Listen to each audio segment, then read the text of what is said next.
with a Mexican accent the whole show. Welcome to BTB Hot Takes with Andrew Kratzer. Now here's your host, Andrew Kratzer.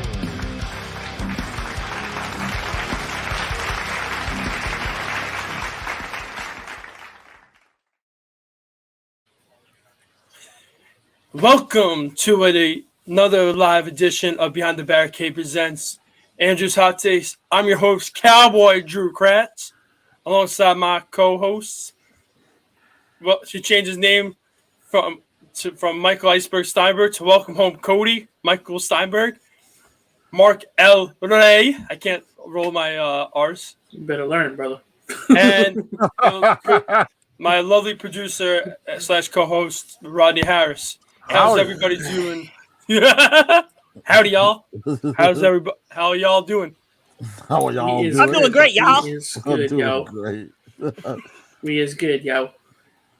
Rodney and I just came back from a once-in-a-lifetime trip right now. As we're bitches.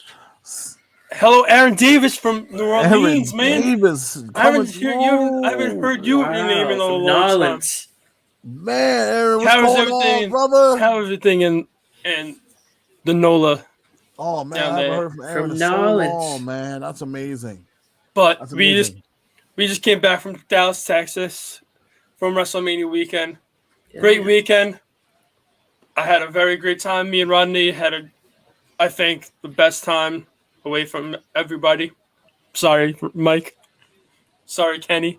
Sorry, Ryan, and I'm sorry, Mitch. But I had a great time. We're not sorry for Mitch. Sorry. Yeah, we're not sorry for Mitch. But Just a little bit. we landed around 5:30, 5:45 Friday night in Dallas time, which was 6:45 here. Hello, Christopher Brown. Hello, how you doing? Christopher Brown. But we landed, got to the hotel around 6:20. Then we left the hotel to go to the Hall of Fame and SmackDown. We got there for the end of SmackDown, basically, where we saw the worst end segment to end a fucking go-home show for Mania. And I got to say, watching the replay over from Friday, it was the worst go-home show on Friday I've ever seen. The fact that he bent the damn sword first before he actually got the spot correct was by far the funniest thing I've ever seen. Yep. He had to. Oh, he froze. And Rodney's frozen. Yeah, I think But seeing that, internet's a little shit right now. but I gotta say, seeing the Hall of Fame, I kind of shed a tear a little bit in my eyes when Shad Gaspard was receiving his Warrior Award because of his heroic actions of saving his son from the Riptide. Mm-hmm. His wife and son basically being on stage was an awesome time. Celiana Gaspard actually said a great speech, and it moved, I felt like, everybody in the crowd. And then also, hello, Jessica Hoffman, how are you doing today? I gotta say, I guess he thinks he's still there. Gotta save that picture of Rodney. Drew, what the hell is on your head? Are you trying to be Wolowitz from Big Bang Theory from the episode where they try to get Sheldon to come home? Laugh my ass off. No, this is my cowboy hat from He's WrestleMania. Cowboy Drew Kratz. See, I got my hat. Today I'm Cowboy Drew Kratz. Next week I'll be back to my normal name, unless I want to wear this all the time. And we lost Rodney. But I feel like you can. But seeing The Undertaker get inducted to the Hall of Fame was amazing. Him actually, it was more felt like a TED talk in a way than an actual speech, because he was walking around talking to the crowd, actually being interactive instead of sitting at the podium the whole time like this, talking to Mike. I love the fact that he had a free mic on, like Mike is wearing, but it wasn't having the big contraption. But him talking to everybody. He gave us great It was like advice. it was like a speaker's mic. Yeah. We got Roddy back. You speak at a little convention. Yeah. Undertaker had an excellent night. I love the fact that he mentioned Kane. He goes, Kane. Oh, wait. I forgot to mention he wants me to call him Mayor now. He said things that in his career that he will take to his grave. And he said, I love at the end, one of the end things he said that to Vince that he never got him to do the Taker Rooney. And I was like, oh, yeah, I forgot about that. That night they were trying to get him to do the Spinneroonie. But everything went well that Friday. So Saturday morning, Roddy and I wake up early. Roddy had to wake up early for work. And then I woke up around 7, 8 o'clock-ish. I went and got us breakfast because we had complimentary breakfast. I got us some waffles. Those are good waffles, man. But then we went to Access before we went to Stand and Deliver. Superstore was freaking huge. Had really great things around. We ran into Jimmy and Scott. We all went through the Taker graveyard thing together. We actually they got pictures on the page, of course. You guys can see. I got to sit on Taker's throne. Got to sit behind where Taker stood. Jimmy ran into the head guy of the warehouse that owned all this stuff for Taker, and he was asking how it looked, like the setup, and it looked phenomenal. But it was like pay one price, $10 for the Thursday, Friday, Saturday, Sunday, and Monday. So 5 days, you only had to pay a one-time fee of $10, and you got every single day. But they also had you could pay to like do your own entrance, call a match. They had little autograph sessions that here and there. On Saturday it was Finn Balor, and then Sunday was Undertaker and Shawn Michaels. But it cost $59 extra to get a inscription that said Hall of Fame on it. Which I don't understand why you have to pay extra for inscriptions. It's a lot of money. Yeah, it was a lot of money being dished out all weekend. But me and Rodney got to see Sami Zayn at 10:30 in the morning. You get to see Chris Pontius' ass? Well, no. I didn't get to see that. Well, we did get to see that, but that wasn't on that day we saw Sammy. Oh, man. Like I said, if you guys only could have heard the damn commentary coming out of Pat, that shit was great. I have to rewatch night 1 and night 2. Yes, you do.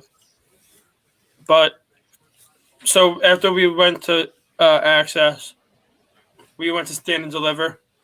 Me and Rodney, you could see us on TV. Hello, Runjin. Yo, the Ameriron Nightmare. Ameriron Nightmare. I like that. As a return. But on Stand and Deliver, you can see me and Rodney in the background of the whole night.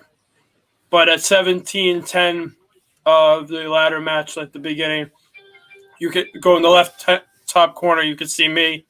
I made sure I stood out. I felt like I was the only one wearing a cowboy hat in the American Airlines Center. Probably were. But then after Stand and Deliver was over, it was great. That NXT booth gave me a great night of my great. It was like a whatchamacallit, great happy hour, but it was like 2 or 3 hours before Mania. That's cool. I felt like that was the kickoff show instead of the 2-hour kickoff show that you guys got to watch. Did you guys mark out when Cody came out? I will explain to you something, Jessica, later on when we get to that match. But the whole day was good. We went back to the hotel after Stand and Deliver to like rest up a little bit. We went to Mania. AT&T Stadium, man, Rodney.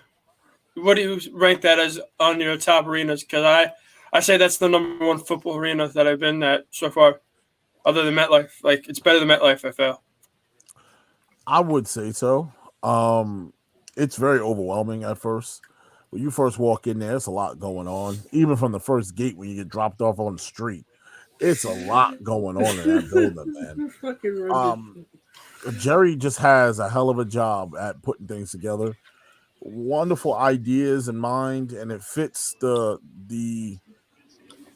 crowd in Texas. People, he's like a god down there, as we seen this past weekend. And man, that building is ginormous. It has everything you could possibly think of it having. Jen's dad took a tour of it when he was down there, and he's a giant. He hates the Cowboys, but he says that arena. Yeah, it's beautiful, and it's you walk in, Mike. It's like, whoa, wait a minute, where am I? Did I go into another world? Am I in a mall? Like this is insane. It's so much going on, but then when you sit down and you take it all in, you're like, wow, this place is pretty damn dope. Like You've seen that screen, man. Yo, I've never seen a screen that big. That was like imagine having that at your house, that big of a screen up for a TV. Man, I'm never leaving the backyard. Facts. Me neither. There's a dream of mine to go to Dallas and go to a Cowboys game. Yes, hello.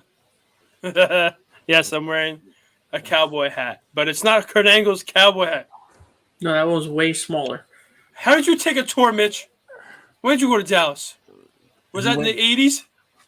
No, I think he went down with his brother. Okay. All the same guys he went to Carolina with. Okay. He goes, I walked down there, I looked up at the scoreboard. I didn't go. Whatchamacallit? The outside facility, man, Rodney, like that little football turf.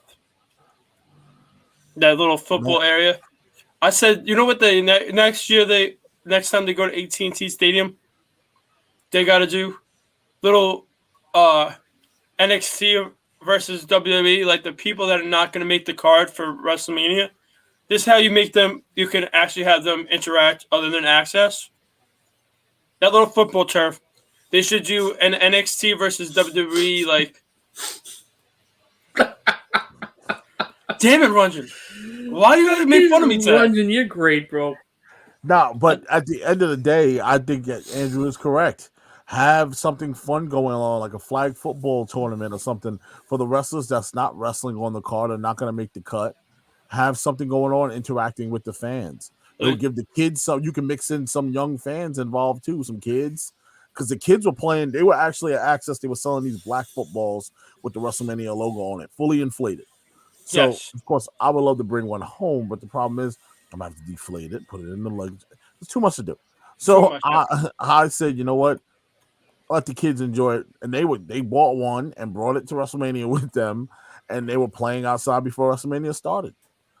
They have a huge turf field before you walk into the actual building, right outside on the lawn. It's like it's the Miller Lite Beer Garden that it has 4 different bars, a full turf field in the middle. They usually have games set up there on game day, like cornhole, relay races. They have carnival like food in the back. Mm-hmm. They had food carts. They got food carts that go lined up food carts on either side where you can get ice cream, funnel cake, Zeppelis, sausage and peppers.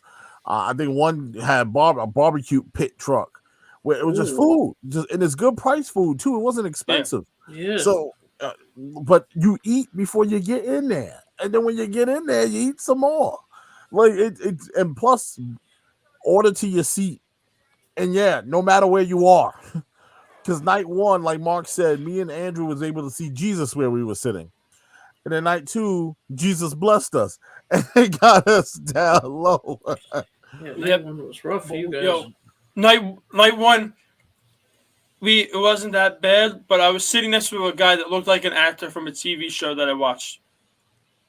From a show called Chuck, that he looked like one of the characters from there. And I looked to the right. I was like, "Holy fuck!" And it's funny. The guy that was sitting next to him looked like Trevor from Grand Theft Auto 5. It was weird. But he kept asking us, "Have you watched Andre the Giant wrestle?" Yeah, he has that every watch Andre the Giant wrestle. I'm like, I'm 27 years old. Andre the Giant passed before I was probably born. If I want to watch Andre the Giant wrestle, I'll go back and watch the old WrestleManias. On Peacock. Get my On Peacock and on the cop. And to answer your question, Mitch, a lot cheaper than fucking a beer at UBS. yeah, the Beer was only $10. And if on I think it was you, Andrew. Did we? I think we missed Only something. $10. No, Beer was like $8 at Arthur Ashe. no. And- What? But you got. They had shitty beer though. But you had No. like the little 12-pint bottles of beer, but it was $10 for a Coors Light, a Miller Light, a Coors Banquet. Wait, hold on, Andrew. Wasn't it $5? No, Because wasn't the Miller Lights on a special deal during the I guess so. I think it was only Maybe. Miller. I think Miller was Okay. $5, and then everything But else everything else was was like because $10. the Miller. I know Miller's on a special event days. Miller's on a sale for $5. Every 12 ounces, $5. Fucking Arthur Ashe had Amstel Light. Who drinks that? Hello, Chris. How you doing? Howdy, y'all. Cowboy Andrew. What's up? Howdy. Cowboy Drew. That's my name today. That's But- mine. But I love the pricing of everything. Food was cheap at AT&T. Yeah, we didn't walk out of there spending more than $20. I don't think on either day. To be honest with you, I thought I was gonna drink a lot at Mania. Nope. And the whole weekend I didn't drink as much as I usually drink. On night one, I think I had maybe 2 Millers, and then night 3 I had night 2 I had maybe 3 or 4. See, I'm cool with Miller. I can drink Miller. If I go to a Yankee game, I'll drink Miller because it's cheaper than a Bud Light. In all honesty, Andrew only had 7 drinks while we were there. That's not. Yeah, it was crazy. So, you were When we first got there, we got a beer when we first got there, we got the beer from the hotel. Mm-hmm. I got a nice Corona. With lime. No, they didn't have limes at the hotel. Well, fuck the hotel then. But everything was. I can't drink a Corona without lime. It tastes like piss. I know. Oh man, what else do we? We had them fruity drinks at SmackDown that we got. No, we had a margarita. We had a margarita that the guy from West Babylon made fun of us. Yeah, 2 grown-ass men drinking margaritas. Yeah, you need to take a picture of this to send to your wives. Little does he know, I'm single. nah, it was a big ass margaritas, man. I don't know why men try to shame other men for what they drink. It was good. She was good. It was hot down there, bro. too. It was frozen. If that dude was in Mexico, he'd be drinking margaritas. I drink frozen margaritas. Ain't nothing wrong Listen, with there's nothing wrong with it. margaritas. Drink what you They want. get you fucked up, Here's and a it tastes picture. good as hell. I was having fun at the Hall of Fame. I wasn't able to get through the Hall of Fame without a little What's bit of wrong a with drink. you drinking a frozen margarita? We had the drinky drinks on deck at the Hall of Fame. I think it lasted the whole Hall of Fame. That damn Is that a margarita. Cody tattoo by Mike? Oh yeah, that's his Is background. that a Cody tattoo behind Mike? Yes, sir. But maybe wearing a Cody shirt. Wow. Wow. Yeah, Rodney's wearing his Cody shirt. Oh, too. we have to dig into that. Oh yeah, we do. Oh, we're jumping in. We're gonna I dive have in. to dig into that, Mike. I've had this shirt from Ring of Honor when I went. So you took a hiatus from liking Cody until now, or? Oh no, What? I've always liked him. I just thought he was getting a little too cocky. Oh. All right. He didn't call I me like the Fry Hard tattoo. like I do like the screen back there. I like the screen. I love Cowboy Andrew over here. It's a good look for you, Andrew. I told It's a Andrew, good look for you. Really is. I told Andrew he should have changed his name to Cowboy Shit. Yeah, man. It I'm looks not. like, I don't follow I'm not the biggest AEW fan. That's freaking but whatchamacallit. That's Hangman Never Page. get the neck tattoo. Stop. But the point is that you're the real Cowboy Shit, not him. Yeah. that's what I'm trying to say. point. That's the point. It's not that Oh, you're playing homage. to You look him. authentic there. Yeah, you really you do. like a real cowboy. Runyon called him Andy from Toy Story. I think he looks nothing like Andy. Game time is at 8:20. Just so you guys know for the Mets. I hate Yeah, you, so- Runyon. Run Okay. goes. They pushed it back to 820. Yeah, It's right. Run goes reach for the sky. In Washington right now.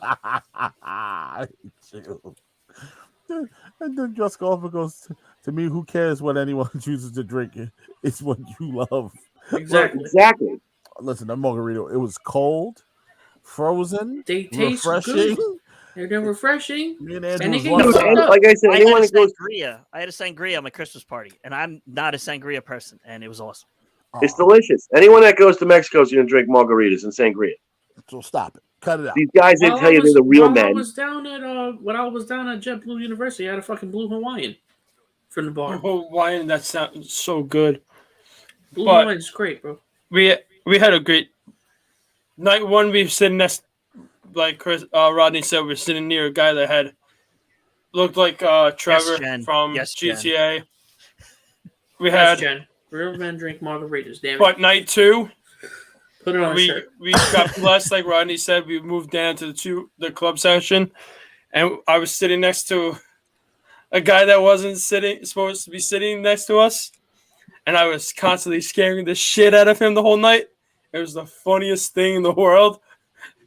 Like every single time something happened with, like a big move happened. Hold on.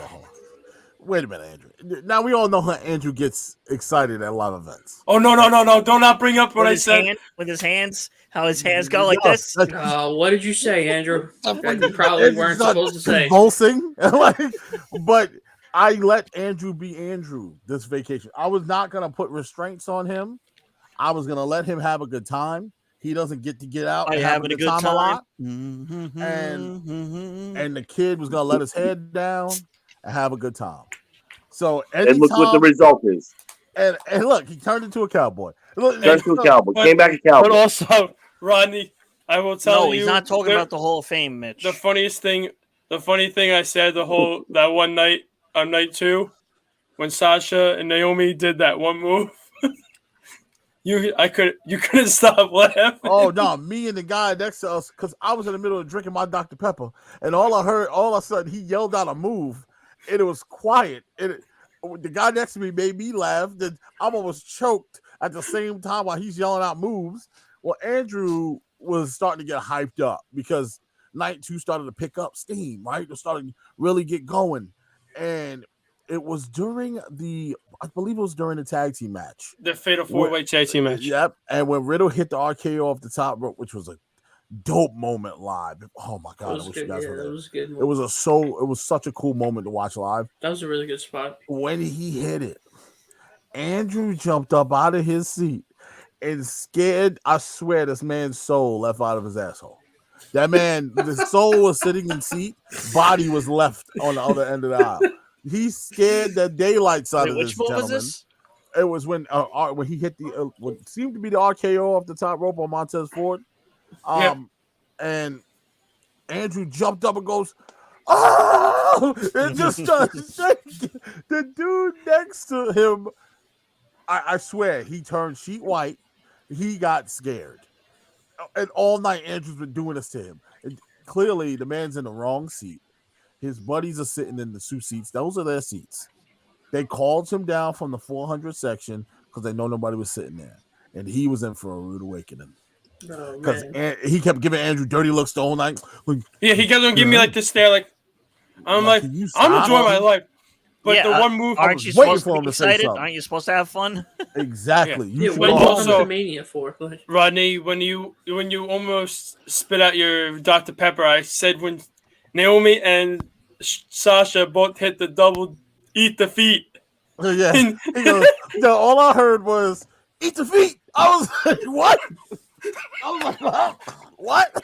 And the guy next to me was crying. And he goes, that's what you call that move. You call it the eat the feet. Everybody's laughing now because we don't know we was like, what move was the eat the feet, Andrew? I never heard of such move. What move was the eat the feet?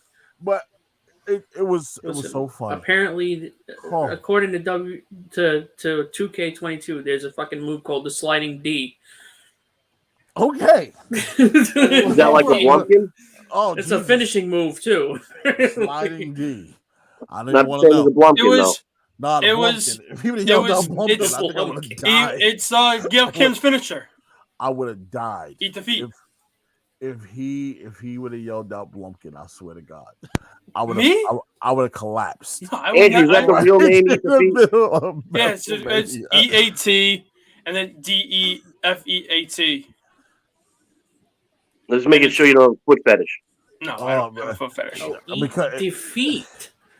Okay, now I get it. How come Michael Cole never says it? But we took it as eat the feet, and we were like, "What?" So I was in the middle of swallowing my Dr. Pepper. This man was trying to kill me, and I was laughing the whole night. He wasn't gonna live it down, and it was such a fun time with Andrew. I have to say, I've been on vacation before. I've been on gone to places with groups before, gone to places with just me and somebody else before. But Drew has to be one of the funnest, coolest people to ever go somewhere with, because it's never a dull moment. I would say this also. This was my first vacation without Linda, Jack, JT, Rodney. Jacqueline. Like, imagine him at my bachelor party. That's all I'm saying. I would die. Andrew, you missed. I know. God Almighty. That's all I'm gonna say. I wouldn't have given money With to the his cowboy honey. hat. With the cowboy hat, that cowboy hat would have been missing because my hat went missing for about 4 hours. So I got it back at the end. I don't know how I got it back, but I got it back. Your hat would have probably been passed around. Would have had money in it, chips in it. They would have had it. It would have wound up in the Hard Rock, over there in the ocean. I don't know how it got there. It would have ended up in scores. Like it would have wound up in scores, just staring at you in the rafters at Scores. Oh my God! Oh, but jeez, Andrew. Yeah. Andrew, you know you got to wear this hat every time you go on now. Yeah, I guess so. You have to. It's one of my new. I said that's my alter ego, and I do not know about the Briscoes, Mitch. And do I care about the Briscoes as much as I should? Right, we're talking about Supposedly Impact wants them. Yeah, that's what I read. Which I'm not mad. That would be a good fit. I'm sorry. I'm not mad at all. I'm not mad at all. So, it was a very good, productive week in wrestling. As you can see, Chris, I got my Toxic Attraction shirt on. Oh, you do? Nice. Oh, man. They didn't have it in Rodney's size. We know they lost the titles, Mitch. They didn't have it in Rodney's size, which made him sad. Yeah. I was like, if you can get, I even requested if Gigi Dolan could just sit on the back of the shirt and I'll just trace it and mark it. It was like, nah. Give you her autograph? Yeah, just autograph. I just wanted the trace of the mark. Trace the cheeks? Around. Yeah, they said nah. Trace the cakes. But man, overall, I need a GG shirt immediately. Overall, this vacation was awesome. Gotta say the flight there wasn't that bad. The flight coming home was shorter.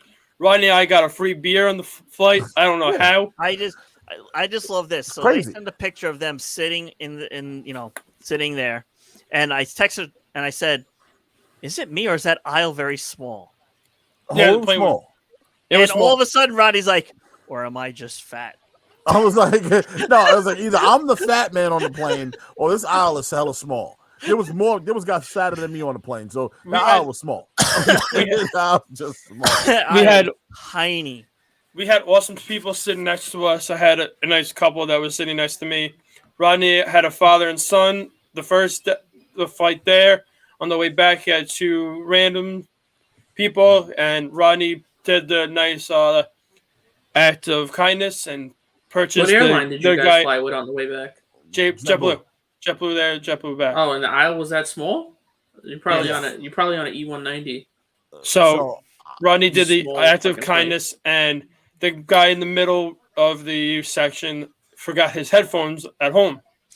And Rodney felt bad because Monday Night Raw was starting as they were passing out like food and options. So Rodney purchased the guy next to him a set of headphones so he can watch Raw on the plane ride home. But by the way, I counted how many people were watching Monday Night Raw on that plane. It was 55 people watching Monday Night Raw. Yeah, wow. It was. I said I was going to the bathroom, and I went to the front, and the bathroom was in the front was not vacant, so I went in the back and I counted the TVs going front and the back TVs, and there was 55 of us watching Monday Night Raw. Not bad. Speaking of Monday Night Raw, how funny was Kevin Owens when Elias came out. Oh, sweet Jesus! You looking? Oh, Ezekiel. He's looking. I call it Ezekiel. I thought he looked like a guy out of Georgia jungle. He said, Dude. Eric, Enrique, whatever your name is. He was like, "You're Elias. Your name's Elias." No, I'm Elias's younger brother. Dude, he looked a little freaky. He looked like a poor man's Sean O'Hara. Yeah, he looked crazy. Take a picture of I LA got a Knight. picture. Give me a second, Take guys. a picture of LA Knight and put them next to each other. They kind of look alike. Did he not look crazy? No, he looks nuts without a beard. Mitch, why they repackaged him? It was working. No, it He's wasn't got really the crazy eye. Yo, I personally think he looks like somebody you found in Criminal Minds. Chicago Like PD. the father from Rugrats. Yeah, he looks like Stu Pickles. Yeah. What a debut. I mean, all those months in the making. That was the switch. Oh, God. Yeah, they changed his name from Elias Ezekiel. This ain't gonna work. I know this ain't gonna work. Come on, y'all. Yeah, Can he switch back and forth each week? Nah, whoever did this one. That would be funny. This one was foul. They gave the kid a play. Oh no. Oh man. Jesus. No, but this one's pretty spot on too. This one's pretty spot on. I did this one myself. He goes, I don't like liars. That's what the fuck's his name? Shit. Give me a second. Hold on. I gotta go look back in the comments. Give me a minute. But everything from the Cody to the Kevin Owens promo was the best, and then the rest of the Raw was. We finally got Veer Mahan. Finally debuted. Finally made his. Was finally over. Yes, but he attacked the Mysterios, which I don't understand. Why you got to attack the Mysterios? You couldn't attack somebody else. Low hanging fruit. Yes. It's easy to attack the little guy. No, he just happened to be in the ring when he got to the arena and walked in. He didn't attack Omos. He didn't attack Bobby Lashley. He attacked you hear me? He attacked Dominic and Ray. He couldn't attack the Miz either? Oh no, he couldn't. Miz got out of there, remember? Miz rolled out. He was like, scoop. Miz was like, I'm out. He looks like a reject Disco Inferno. Yes. That's good. But and I like Disco, man. I miss Disco. I thought Disco's gimmick was cool. The new Brood. What the hell is those symbols next to it? The symbols? He put something. It doesn't come up on my screen. No, is he calling himself the new Brood? The Edge Fact? No, faction? they're not calling it anything yet. But I heard Rhea Ripley and Tommaso Ciampa were pitched to join that group. I hope they add another women to the group. I could see Alexa Bliss or Liv Morgan joining that group. That's Chris. That's Simon Dean. Simon Dean. Oh, remember him? Yeah. That's those protein shakes were good. Just kidding. So, do we want to get into the matches? Yes. Somebody say he looks like Barry Manilow. Yes, he does. Okay. He does like that. So, okay, that's the last one. Here comes the fun part. So, night one opens up with the Usos defending their SmackDown Tag Team Championships against Boogs and Shinsuke Nakamura. And during the end of the match, Rick Boogs tries to lift both Usos and ends up blowing out his leg or knee, whatever. His quad and his meniscus. So his meniscus as well. The match was supposedly Shinsuke and Boogs were supposed to be going over the Usos. And they had to change the finish because of Boogs' injury. And I heard Boogs might be out for 6 to 12 months. Yep. That's a shame. And I said, I blame him. You don't have, even though it's WrestleMania, you're going all out. Yeah, but you know what? You should know your own strength in a way. Rodney, you know what I'm going to say. Andrew, have you ever blamed someone else when they've done a move like that? And they actually hit it. No, but I'm saying, and they actually hit it. Oh, they shouldn't have done that. What if they got injured? But I'm just saying. I know, but saying the fact that for a spot. But the fact that you're trying to have too much, show off your power way too much, and you've messed up and cost yourself your push. Though. My question is, did they work on the move? Did they work on the move before the match? Did they work on the spot? If they worked on the spot, then I would say, Andrew, it don't hold water, man. What you're saying, it does not carry up the hill with a bucket of water. But if he went rogue and decided, I'm going to call a spot right here, right now, I'm going to just get, whoa, brother, slow down now. Do you feel like you could pick up 2 men at the same time? Well, if you never done it before, I wouldn't do it right now. Like, that's when I say, Andrew, okay, you got a point, man. He shouldn't have been trying to do something he never done before. You're doing a little too much. Stick to what you know. What he did on Friday night when he had who he had in there, Austin Theory, he was tossing around side to side like that. I said, damn, that's a feat of strength right there. This man is strong as hell. Then I said, you know what? That's where he needs to be. He needs to be he needs to be doing stuff like that. That fits him. But when I started trying to grab 2 guys, nah, man. You try to put both brothers on your shoulders. You're trying to do a John Cena moment when John Cena can actually lift Big Show and Edge. But Edge slipped off at the end. Sounds like the dude in the gym. Do you lift, bro? Do you even lift, bro? Because Cena is a lot stronger, Mitch, than like normal people. Like, we don't know how. I don't know how strong. You can't say that. It's just listen, shit happens. Yeah, he can blow himself out in the gym lifting too much weight. That is true. But doesn't mean that he can't do it. Maybe he did it in practice. Boom! All of a sudden, it just for some reason he stepped the wrong way or something. I'm gonna give him the benefit of the doubt and said they worked on that spot, and that he was like, "Yeah, that's the spot we're gonna go with." Because who knows? That could have been the finish of the match. That spot he was about to do. Yeah. We don't know. We know that him and Shinsuke were supposed to go over. We do. Yes. We did hear that. So that could have been the finish he was working to, and things happen. So it's unfortunate. It really is. That match went 6 minutes and 55 seconds, by the way.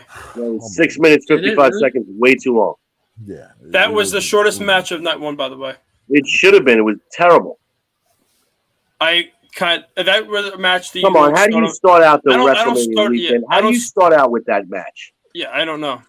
Come on. I wonder what McAfee's gonna do without Boog's entrance for Shinsuke. Oh, maybe he's embarrassing. He's embarrassing when he does that.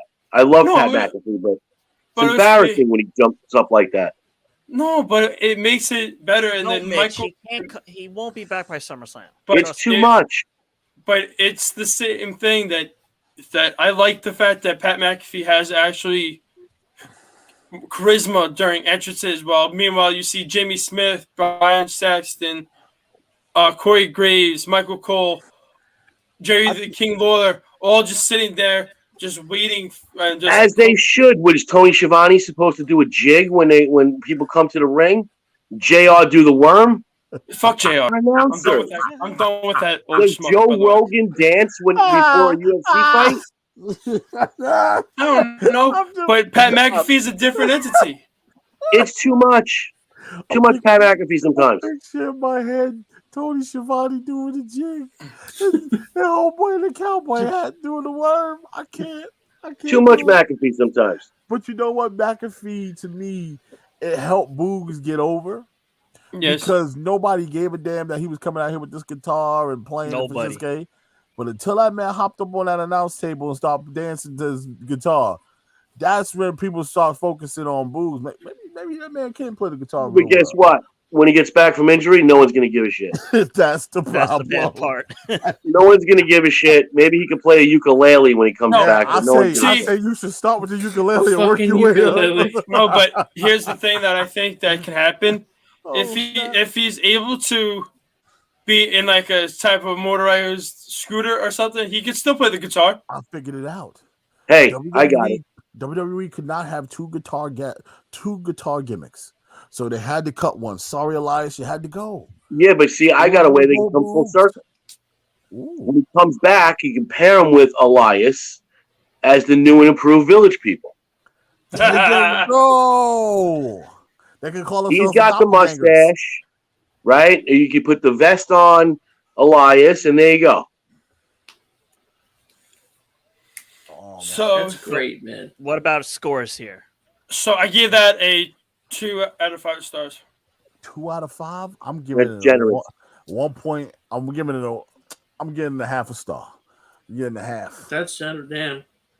That's Listen, even generous. I'm gonna give a quarter star. a quarter. Golly. I'll give it 2. Chris I'm giving giving it a stars. big, fat 0 stars. He gave it a dud. Full dud. Dud. Okay. So the second match was Happy Corbin taking on Drew McIntyre, which I was so upset, man. I got so upset. Drew McIntyre goes over Happy Corbin in 8 minutes and 35 seconds.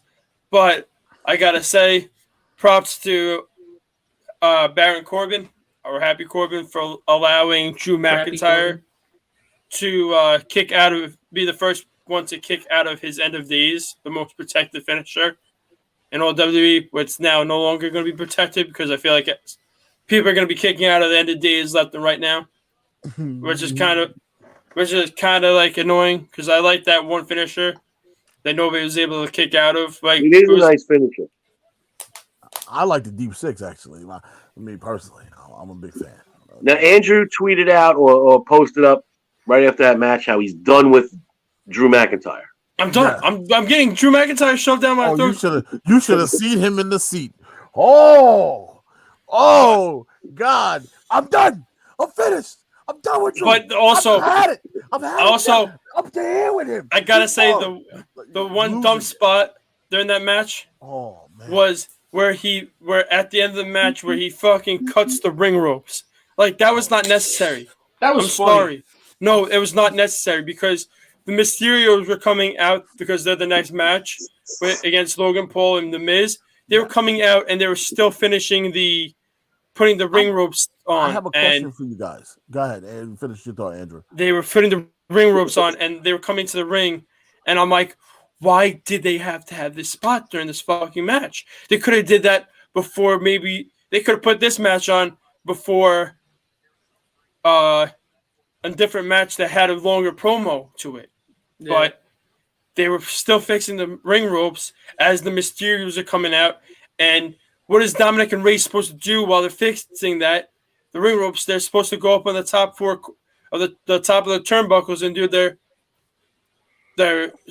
signature poses, and they couldn't. Yeah. Now, for you guys watching at home, did you guys see the ring crew in the ring, or was it a tight shot? No, they didn't show it. They didn't show it. They immediately cut to like, we'll be back after these messages. Yeah. And it came right back with the match. Whatever they were showing, the promos or whatever. Yeah. Wow. So the Mysterios barely got a fucking entrance. That is a shame. But before we go over, dangerous with that thing. That's crazy how that damn sword cut through that ring rope like butter. Because it's a real sword. Most of the time I feel like the sword is like a prop sword, but then they probably gave him the real sword. But also, Drew McIntyre was supposed to have a special entrance, and there was supposed to be like 20 guys with kilts on.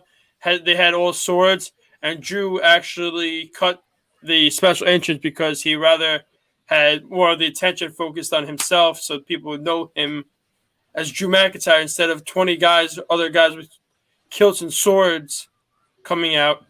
Nothing says party like 20 guys in kilts. That's right. Just saying. But we saw a couple guys wearing kilts during night one. It was cool. I was like, nice kilts, guys. And they're like, thank you. Were they Ronda Rousey kilts or were they Drew McIntyre? No, they were Drew McIntyre kilts. You checked? You sure? I'm not. I don't know. I'm kidding. But he said, I don't know. He's like, there were certain parts of that match that were great, and there were certain spots of that match that wasn't like.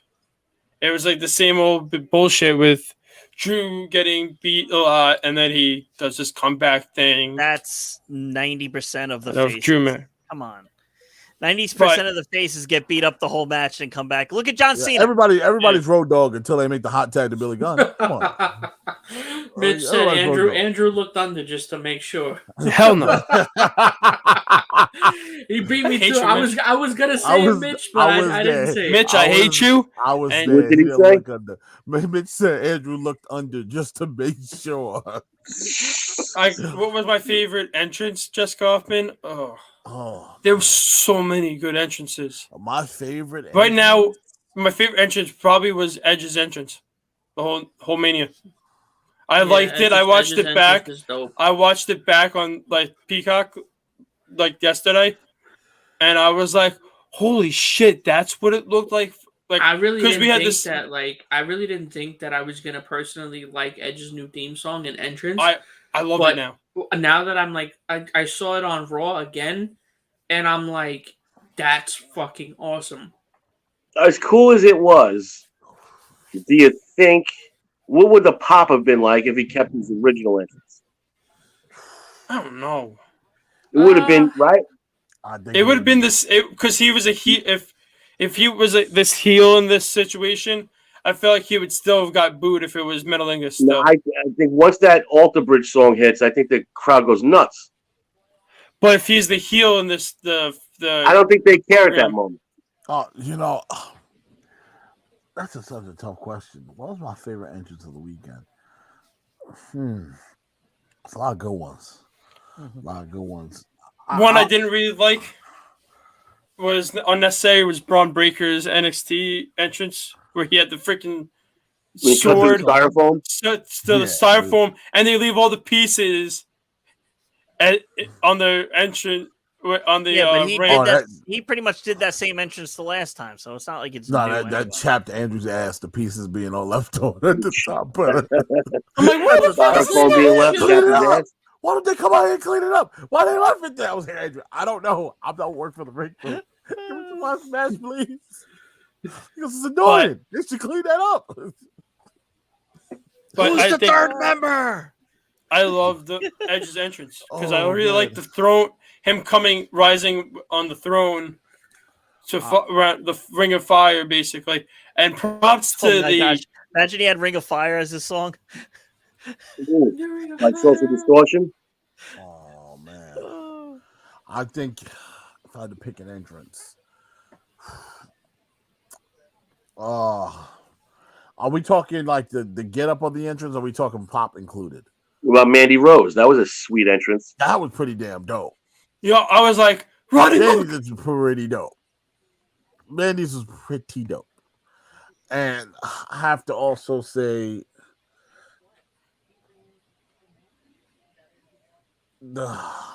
there's too many. It's so hard. I like the fact that they did Rey Mysterio and Rey popped out of the stage. Rey Mysterio and Rey? Dominic and Rey popped out of the stage. I'm trying to think. Yeah, you can say Seth's was cool. Of course, Cody's is kind of I'm used to it now. But for the pop factor alone, you're like, wow, that was crazy. Bianca's was good. Bianca's was fun as hell. Even Sasha's, as simple as it was with the Lambo, it was still cool. Apparently, that might be her Lambo. By the way, them throwing the glow sticks for Naomi was so cool. I was like, "Who the hell coming out? What are they throwing? I thought they were throwing unicorn horns at first, and then I seen it. I was like, "Oh, you thought those long poles were freaking unicorn horns?" Well, from where we were sitting, Andrew, they didn't look that long. Okay, they're getting ready to start the game. Yep, they're doing the starting lineups. Yeah, they took the tarp off. But there was a lot of good entrances. There was a lot of good entrances. I would say Bianca is up there with the marching band. Becky Lynch is cool. Becky Lynch was cool. Becky Lynch was dope. Becky Lynch reminded me of fucking Batista and what was dope about Becky Lynch? Her came out with a generic white SUV. It kind of reminded me of Batista and Sasha Banks-esque. Yeah, but if Sasha Banks is doing it with a Lambo, it's the same entrance, just different car. Yeah. Yeah. Thank you. But the Lambo has a little more clout. It's a And Lambo. the glow Hello, sticks K before Marvel. the Lambo Okay, was Marvel cool. with the check-in. What's good, brother? The glow sticks before the Lambo was cool too, because at first I thought they were gonna come out together in the Lambo with the glow sticks, or whatever the case may be, or make the Lambo glow in the dark paint or something crazy. But it was like Naomi had a moment, come out with the glow sticks, and then music changes, boom, here comes Sasha in the Lambo, she in the passenger seat. It's crazy. So I don't know. It was a tough one. It was a tough one. But Andrew, keep it rolling, man. So what did you rolling guys these grade Yeah, what about the Drew, scores? the Drew scores for the McIntyre? match? So I gave Score? that a 3. The Drew McIntyre match. A 3-star match. I'm gonna give it a 4. A 4. I'm gonna give it a 3. Just because it's the benefit. This is out of 5. Yes. Really? Oh wait, so no, Giving that a I thought we 4? were doing that at 10. My bad. So then, yeah, no, I'm definitely giving that like a 2.5. All right. I'm gonna give it a 3. I give it a 3. That's high, Rodney. I gave it a 3.75. Because I felt that I Baron. enjoyed that match. I felt that Corbin 3.7. didn't have a bad showing. The That's very ending, specific. the ending of it was what bothered me. The whole ring rope stuff and That's what killed it for me. I'm waiting. At the end. Yo, if this feud between Baron, I know Drew's calling out the champion next, but if this feud if it's gonna end at WrestleMania Backlash, like the Happy Corbin and Drew feud ends, I hope that since like Corbin let Drew kick out of his finisher, that Drew like at least lets him kick, like at least lets Corbin kick out like a Claymore kick or something.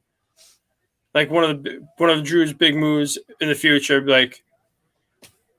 But yeah. So Chris, what was your score? 1.75. Ooh. I'm not easily impressed like that. That's So we got an average of 3.5 from us. An average man. of 3.5. Yeah, just about. Average 3.5 stars.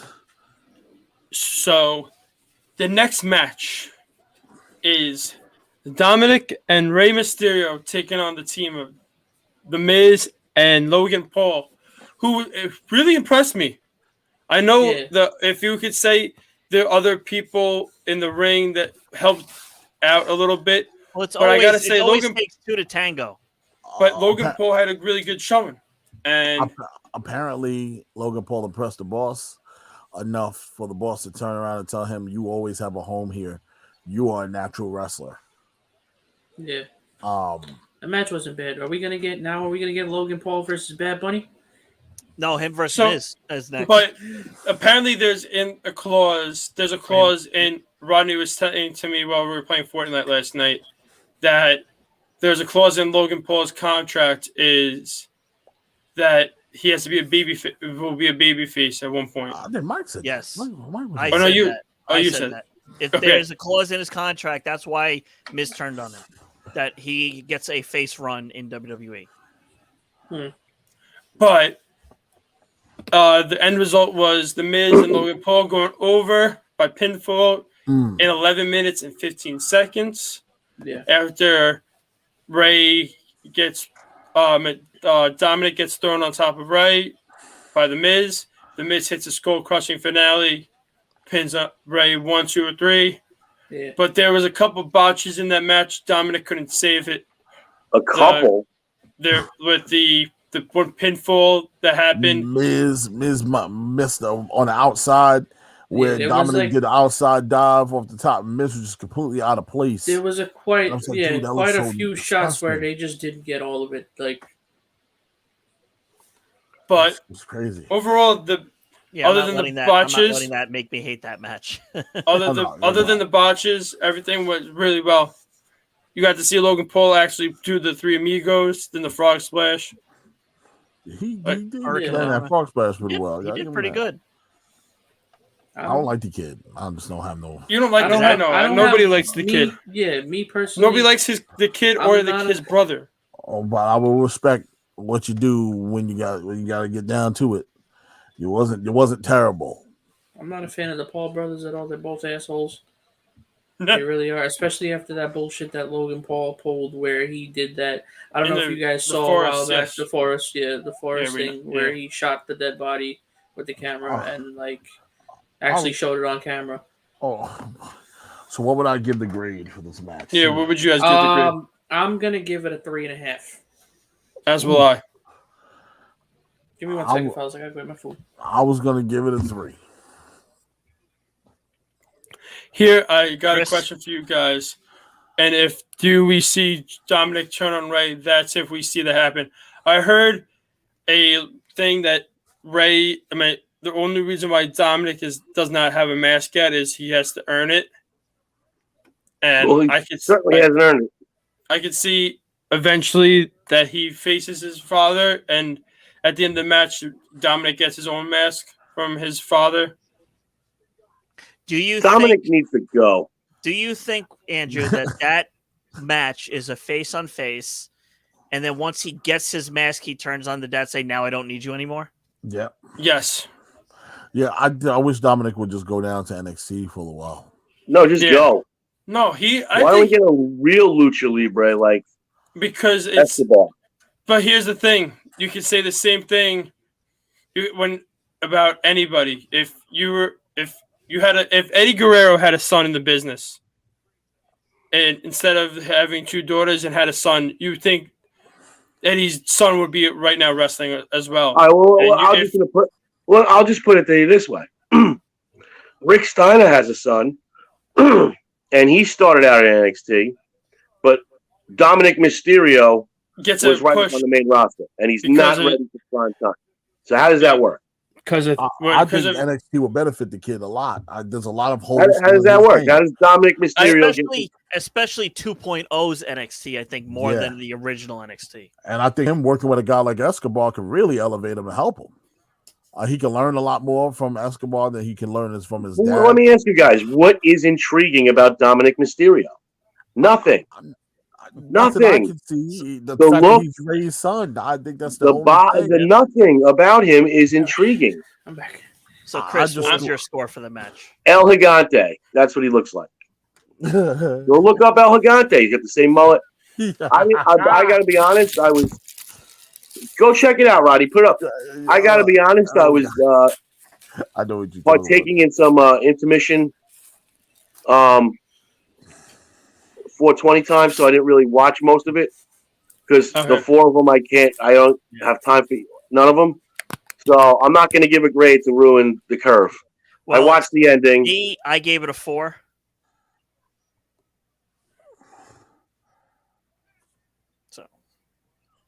What was it, a 3?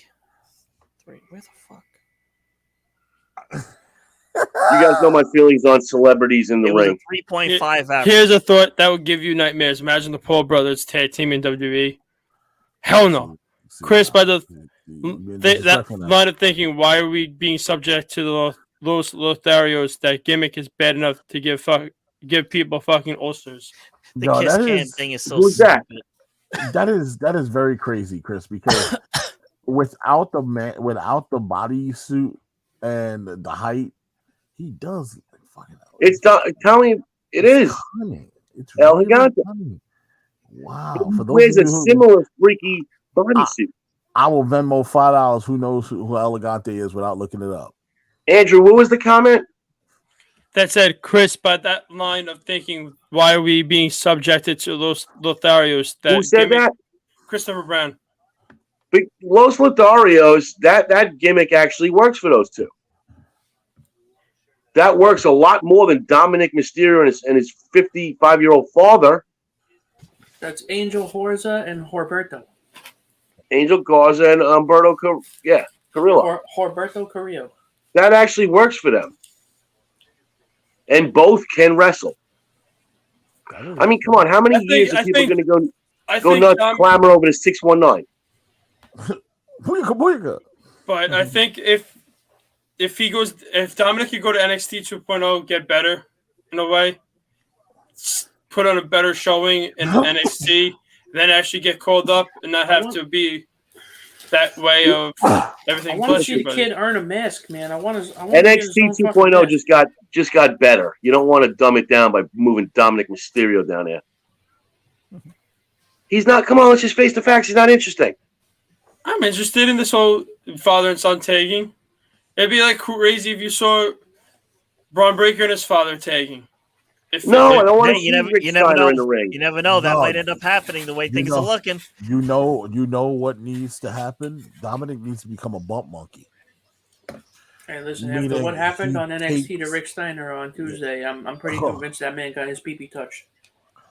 What the fuck? What? Yes. Did you guys see the end? Thank you, Jen. I appreciate it. Almost with died. Joe Gacy?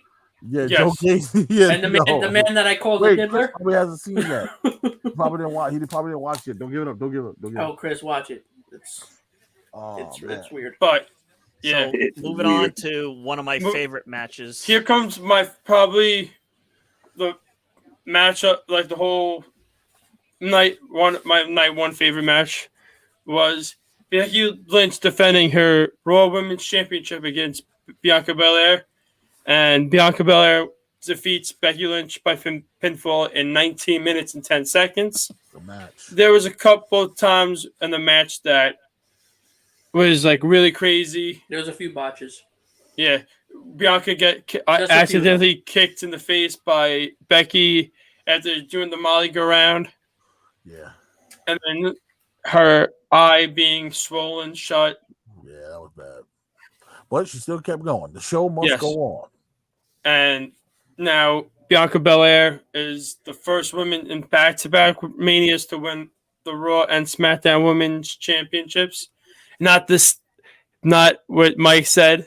Hey. I admitted I made a mistake. I know Mike made a mistake. See, I was the only one who made mistakes. Mike made mistakes too. We both owned up to it. Yep. But I honestly don't know what direction now Bianca's going to go in, or what Becky's going to do, because we know we got WrestleMania. Trish Stratus. Okay. How about that weird mullet on Becky Lynch? Yeah, that was very weird and uncomfortable to look at. Like, are you trying to be Ginger Spice? I think she thought she was edgy, but she looks like Haley Williams from Paramore. Yeah, it's like you got a little Haley Williams going on. You got a little. I don't even know what the rest of that is. I'm still trying to figure it out. But nonetheless, the match was where it was at. I give that a good match. I'll give that a 4.5 out of 5 stars. I'm giving that match a 5. That match was WrestleMania all day.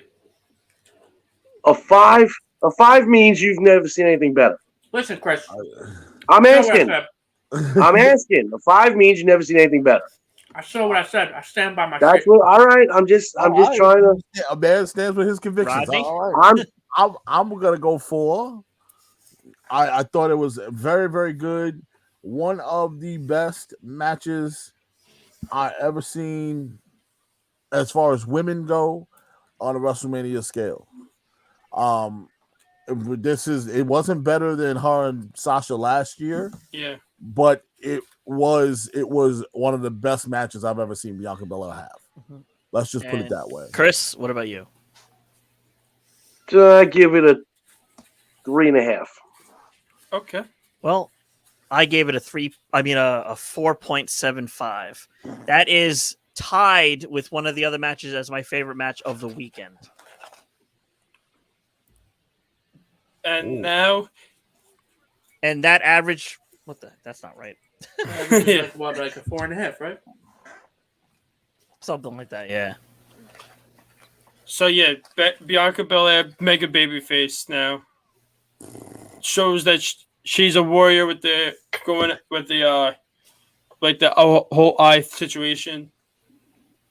Like, and didn't have to use her hair, which I was happy about. She didn't have to whip Becky this match, but I kind of wanted to hear what the whip would have sounded like in AT&T Stadium if it would have been louder than the whip at WrestleMania 37 in Tampa.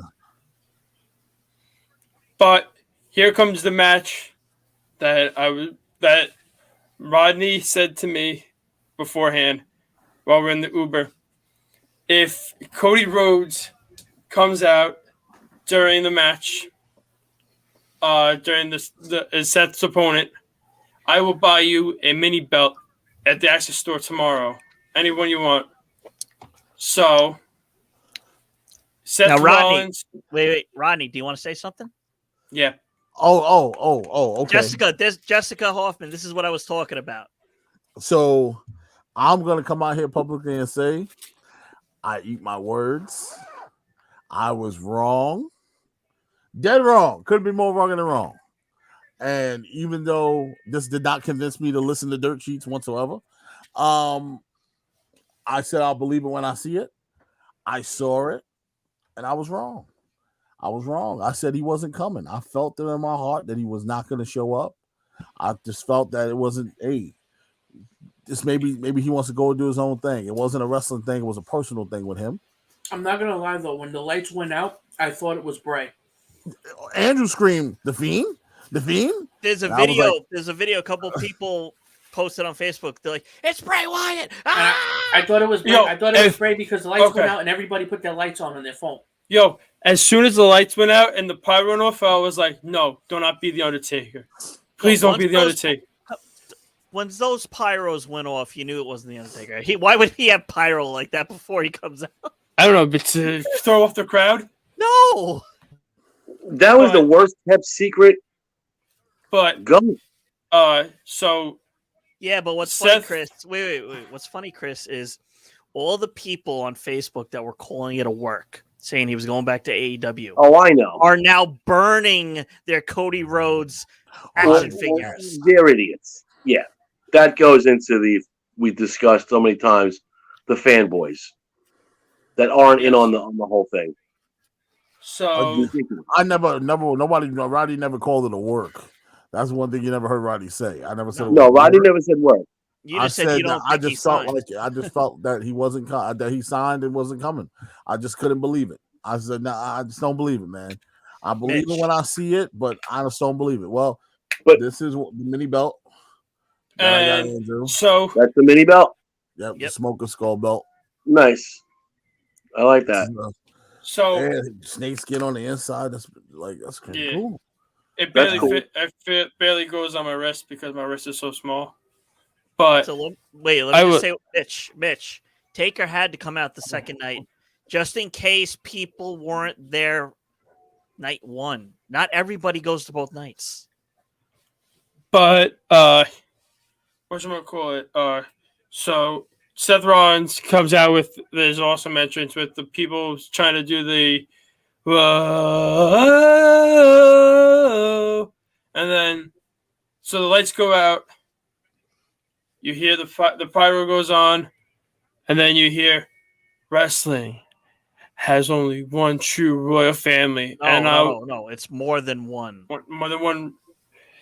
And then you saw Andrew. And then you see the American Nightmare logo. And if you would have seen my reaction to this situation, I would have scared the guy next to me that was sitting next to us on night 2. Because I got up, the seat in front of us was empty, so I took my foot and I put it on top of the seat and started jamming out and singing the whole Kingdom song. You should have seen my reaction. Jen can vouch for me. Once the pyro went off, I said, "It's definitely fucking Cody." I was literally sitting in my bed like. Why didn't I record that, Mitch? No, I got the full 3 minutes and 15 seconds on tape. So don't ask me why I didn't record it. Oh, I recorded it. And you recorded my reaction? That's the damn right I did. And I recorded myself apologizing, saying I was wrong. Oh, yes, fuck you! No! Oh, it's coming out on home video, folks. No, stay tuned to Coliseum video. Right, I marked out way too hard. You can find that your local Blockbuster Hollywood video coming to you soon. No way! I didn't know you recorded me. Yes, I did. I got the whole thing. Son of a bitch! You son of a bitch! But so Cody Rhodes is Seth Rollins' mystery opponent, and Cody Rhodes defeats Seth freaking Rollins in 21 minutes and 40 seconds, which was the longest match of night 1. I'll say this, Cody. There was some spots where you saw he needed to polish himself a little bit because I don't think he's been in the ring since he left AEW. Probably who knows what he's doing. But he got a little chunky too. Not gonna lie. But there were a couple of moves, but overall, what a match! He's definitely wearing a dad bod. I love the fact that they said everybody heard in the arena that when Seth Rollins said, "Welcome back to the big leagues, bitch."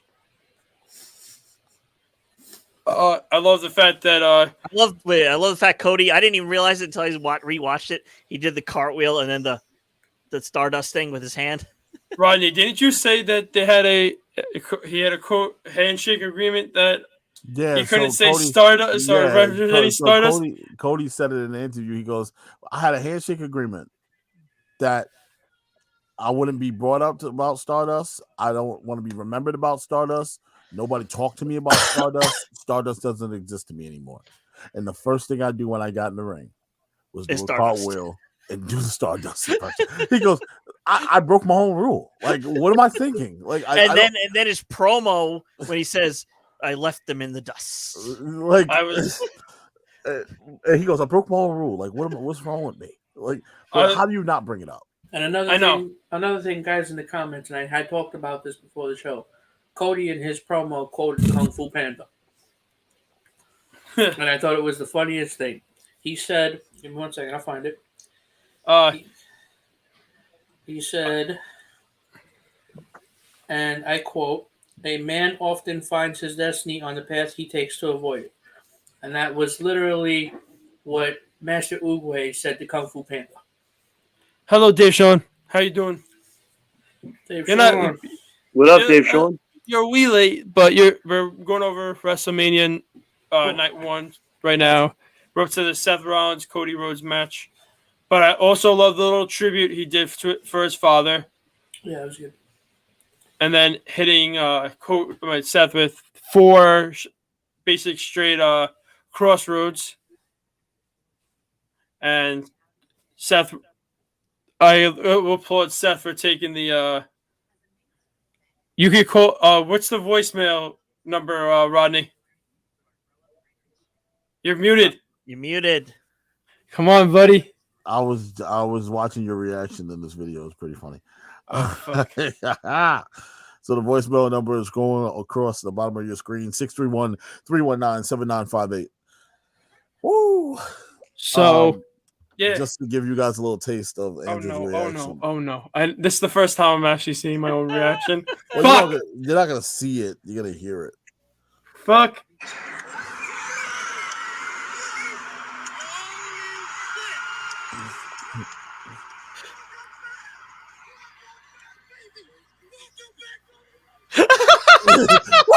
Welcome back. Oh my God! You talk about marking out. This guy, and that's me sober. No, he was stone cold sober, not a drink in him. Stone cold sober. If I was drunk, I feel like that would have been a lot worse. Oh, we're grading the show. We're grading the show's move. We're grading the show. Yes. Oh yeah. So I give this match a 4.75 out of 5. For my grade. What do you give it, Mike? 4.75. What about you, Mark? It is tied with my Bianca match. I'm gonna give it. I'm gonna go 4.5. Chris. 4.5. Rodney. What match are we grading again? Cody Seth. Yeehaw. I would say 4.5. Okay. Anything you wanted to take away from that match? 4.6 average. Anything good? Anything bad during that match? I just was in a state of awe because I didn't think it was possible. That surprises me. And I was like, man, I honestly felt that, hey man, no, he's not gonna like that. Their chemistry was just off the charts. I want to see a feud continue. I definitely want to see this continue. Who had the best match? That's a good question. Who had the best match? Yeah, Smooth. We'll get into that after we go through night 2. We're gonna disappointed tally up all the matches. Dave Sean said I'm disappointed in you guys with those rates for a match that had no build up. It had a huge build up. What are you talking and about? literally, hey, guess what? I saw this on Facebook or Twitter that literally Cody Rhodes for the past 2 or 3 weeks building everything up for that match was wearing AEW colors. Wait. He does know this is out of 5, right? That he might be thinking it's out of 5 stars. Out of 10. It's out of 5, Dave Sean. It's out of 5 stars. But here's the thing. The no build up thing. There's been matches no build up. There was huge build up. There was huge build up, but just not direct. Yeah, right. With only indirected build up perfectly. And it was a build up with one guy, perfectly. And it was basically the whole Undertaker Kane thing. Undertaker didn't appear until WrestleMania 20. Kane was basically building up the whole entire Mania match by himself, but with little Taker antics. Yeah, we didn't even know if Taker was going to show up. Yeah. Also, what else did we had? What matches had no build up that had only one guy basically controlling the whole thing? There's a few other matches that have one man build up. But they try to disagree with you because all that for the month now, for a whole month before Mania, this is all everybody kept telling me. Cody signed already, Rodney. Cody signed already, Rodney. Cody signed already, Rodney. And I kept telling them, I'll believe it when I see it. I believe it when I see it. And every time we watch Raw, there's little hints being dropped.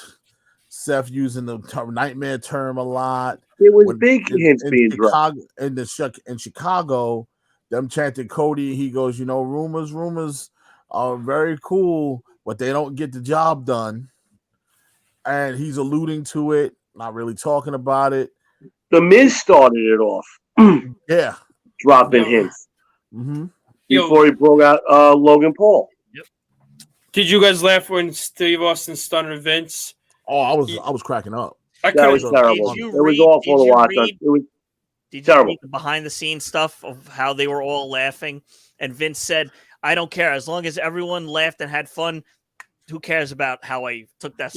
Yes, Jesus Christopher Christ, Brown. Christopher Brown nailed it on the head. Owens built up his match with Austin all by himself, basically. Mm-hmm. And that was another one. So that match was awesome. The next match was Charlotte Flair defending her SmackDown Women's Championship against Ronda Rousey, which Charlotte Flair defeated Ronda Rousey by pinfall in 18 minutes and 30 seconds. The ending of this match sucked because we are all anticipating somebody to tap out or pass out due to somebody's finisher, but it ends by pinfall, which really kind of threw everybody off in a way.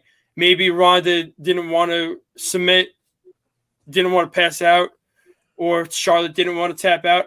But I read something somewhere that originally this wasn't Ronda Rousey's spot.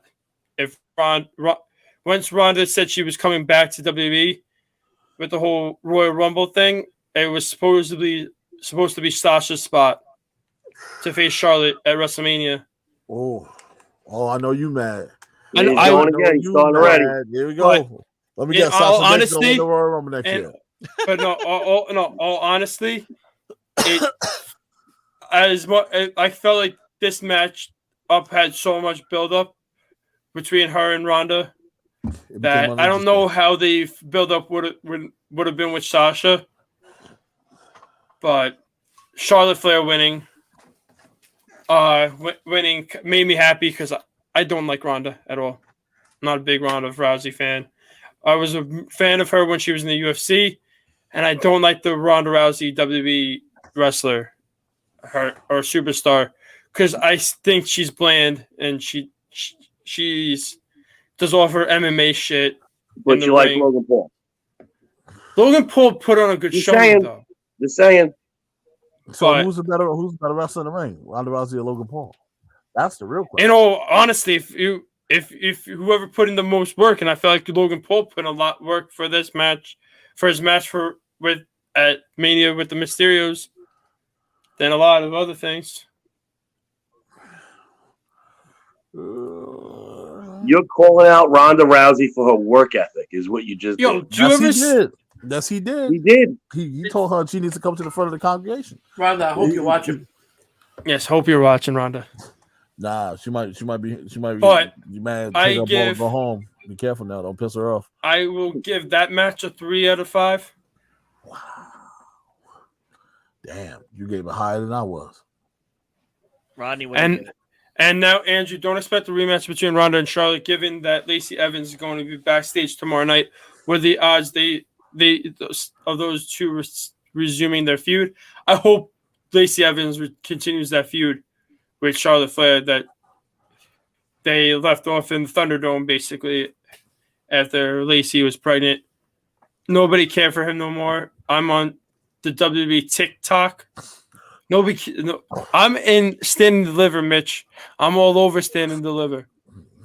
Nobody cares about TikTok. He cemented into WWE history. I made my NXT debut on Saturday afternoon. With that hat on. I had a different shirt, but... Rodney, what's your score? I'm going to give it a 2.5. Mark? I'm gonna go 2.2. Damn. Yeah, I wasn't really feeling that match. I didn't Chris? like that match. I actually don't even think I watched that match much, really. I just caught the end of it. But you can't give it a score then. I took myself out of the mid-scoring. I was going back and forth between I took myself out of the mid-scoring. I was honest. Just saying. I don't think it was as bad as you guys said it was. I give it a 3. The highlights of it though. And I will give it a 3 also. So that's not what I'm. I think there's a certain disdain for Ronda Rousey going around in the scoring, and I think it's being influenced. I wasn't even mad at Ronda Rousey. No, I'm just sick and tired of Charlotte Flair. I'm tired of Charlotte Flair. I'm sick and tired of both of them. 2.74. What do you give it, Andrew? I said I gave it 3 out of 5. You gave it 3. I gave it a 3. I actually was higher, but then I'm thinking about it, and I went a little lower. But I got to cross off a couple of things on my wrestling bucket list. Oh, Jesus. Getting this with this next match. Yes. And by the way, my grade is on everything from the start of the KO show to the end of the match. Yes. So we get the KO show closing at Mania, and they're talking a little bit, and KO said, "I actually lied to get you here, and the only reason why I wanted you on the show was to have a match with you, a no holds barred match against you." And I quote, Stone Cold Steve Austin said, "If you guys want to see me beat the living hell, I'm gonna beat the living hell out of, I'm going to beat the shit out of this guy. Give me a hell yeah." And the whole crowd erupted, hell yeah. Did we just score? Because Marte's single lead off the game. Oh, I was like, I heard. So what happened? They got a ref in. They got the ref for a no holds barred match, and Stone Cold Steve Austin defeats Kevin Owens by pinfall in 13 minutes and 55 seconds. Austin held up his own for 13 minutes and 55 seconds. Mm-hmm. I just find it stupid that they told him not to do the finger. Come on, just let him. They told him not to do it? They told him not to do the finger. Oh, because the beer drinking was okay, but the finger wasn't. They had to draw the line at the finger. Yeah, definitely, Chris. I'm with Chris on this one. I'm strictly with Chris. So the man can't do the middle finger, but he can slug and chug beers. No, that was beating the hell out of somebody. That would be me. He was over a case of beer. Those 2 nights. He couldn't give us like the Dave Schwimmer. Like he seriously, was definitely over a case of beer.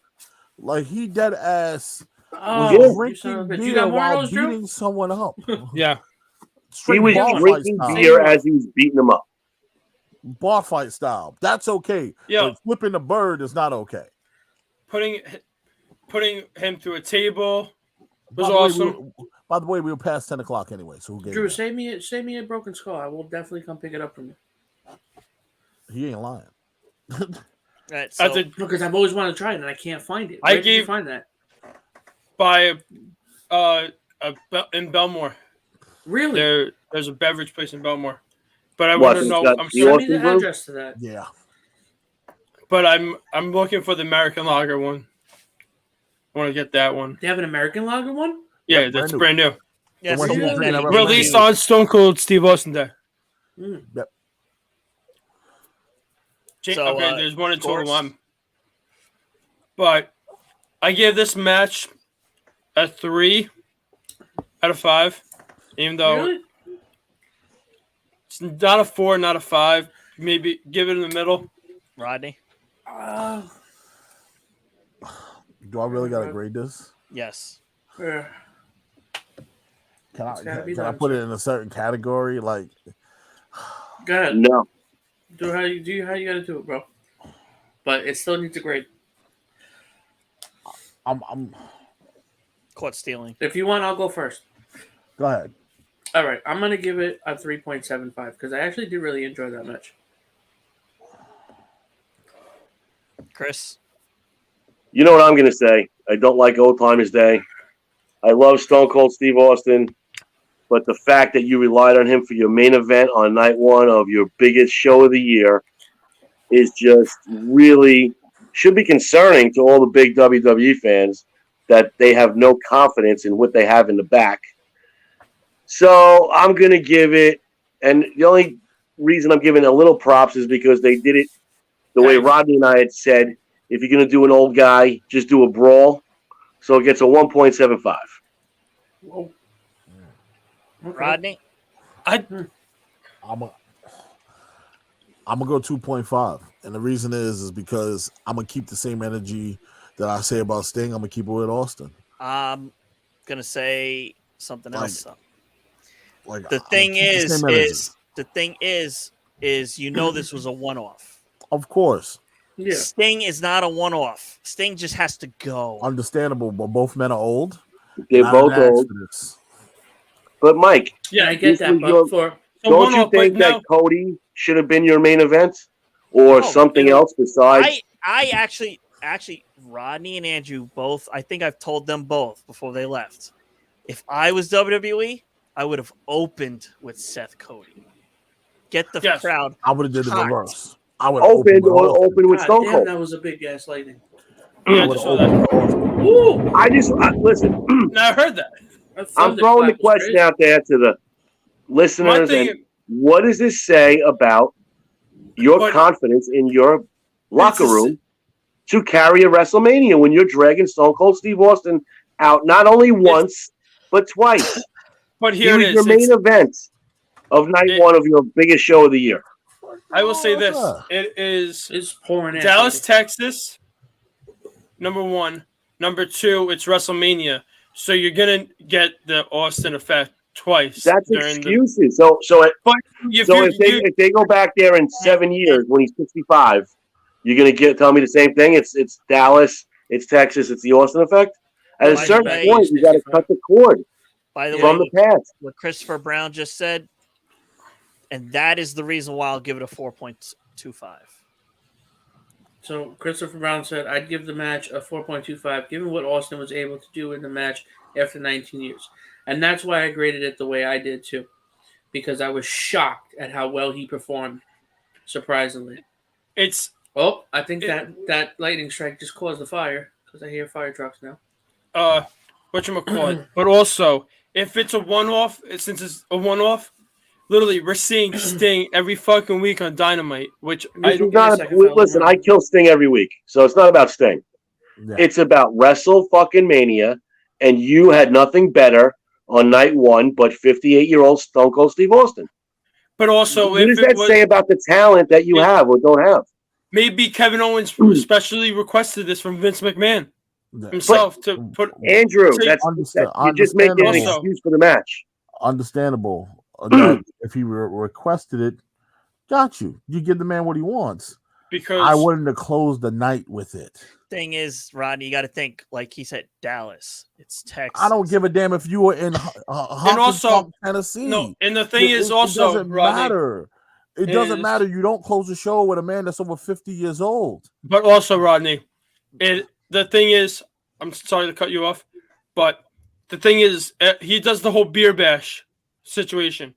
Do they really want to have to change the ring mat after the beer bash? Anyway, they did night 2. They're gonna change the ring mat anyway. They changed the ring mat anyway. Yeah. Listen, the bottom line is, if you guys like watching geriatrics perform, that's your thing. I'm just saying, though, what does it say about your company and your stars that everyone sits there and says they don't have young stars? Well, you have a Kevin Owens who's not exactly young, but you're going to make Stone Cold Steve Austin come out, beat the shit out of him as your main event. That wasn't a main event match or anything. It could have opened the show. I understand it's WrestleMania and they do things like that. But when you're talking main event of the night, what does it say to the talent in the back? That you guys are dog shit and we got to roll this dude out of his farm to come out and put on a match. So also, and the more people applaud that, the longer they're going to keep doing it. Are we going to say the same? We're going to say the same thing next WrestleMania if it's the thing is Roman versus The Rock. Do we really want to see The Rock wrestle again? No, I don't. But it's the whole factor of it's Hollywood next year, and The Rock is basically gone full-time actor, and literally it's a one-off situation. It's going to be the same effect like last year's last WrestleMania. It's giving you the nostalgia act for but at Mania. a certain point, how much nostalgia are you going to? It just seems like WWE fans can't get rid of the nostalgia. They go nuts over the 619. How many times are we going to see Rey Mysterio do the 619? I mean, if you go up and down, at a certain point, you got to shift gears and start putting, the women could have been the main events. You could have had the other two, Becky Lynch and Bianca Belair as the main event. You didn't have to do Stone Cold Steve Austin. All right. I'm taking back my 0.75, giving it a 1. You guys got me angry. No, I'm kidding. But I'm still taking back the 0.75. But we'll all agree night 1 was all about the wrestling in terms of when you compare the two nights. Yes. Night 1 was the wrestling. Night 1 was all about the wrestling. Of course. Yeah. Overall, night 1 I loved more than night 2. Which is funny because going in, I thought night 2 was going to be better. Mike, what was the time of night 1, the whole night? What was the what? The length of time for the whole night. I think it was 3 hours, 52 minutes. It ended right before midnight. Okay. So now we come to night 2 on April 3rd. The night started out with RK Bro defending their Raw Tag Team Championships in a triple threat tag team match against the Street Profits and Alpha Academy, which was won by RK Bro in 11 minutes and 30 seconds. Which surprised me. It was a decent match. I got to say, I wasn't expecting RK Bro to go over. I thought the cracks, like the start of the breakup for RK Bro was going to start at Mania. I did too. I think that was the original idea and they scrapped it. Yep. Looks like Randy Orton's loving the RK Bro.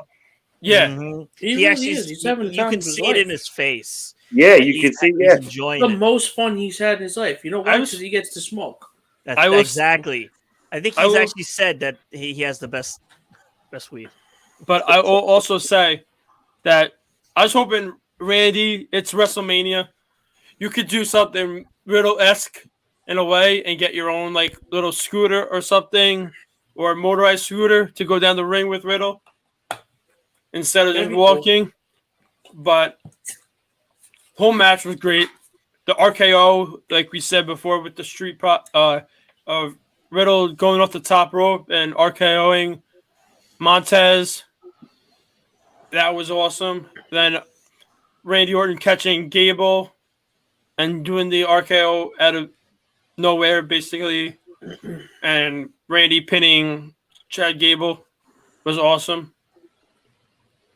Mm-hmm. Mitch, you said you wanted a picture with him at the SmackDown, but they wouldn't let me to the barricade because they're not going to let you, out of all people, go there.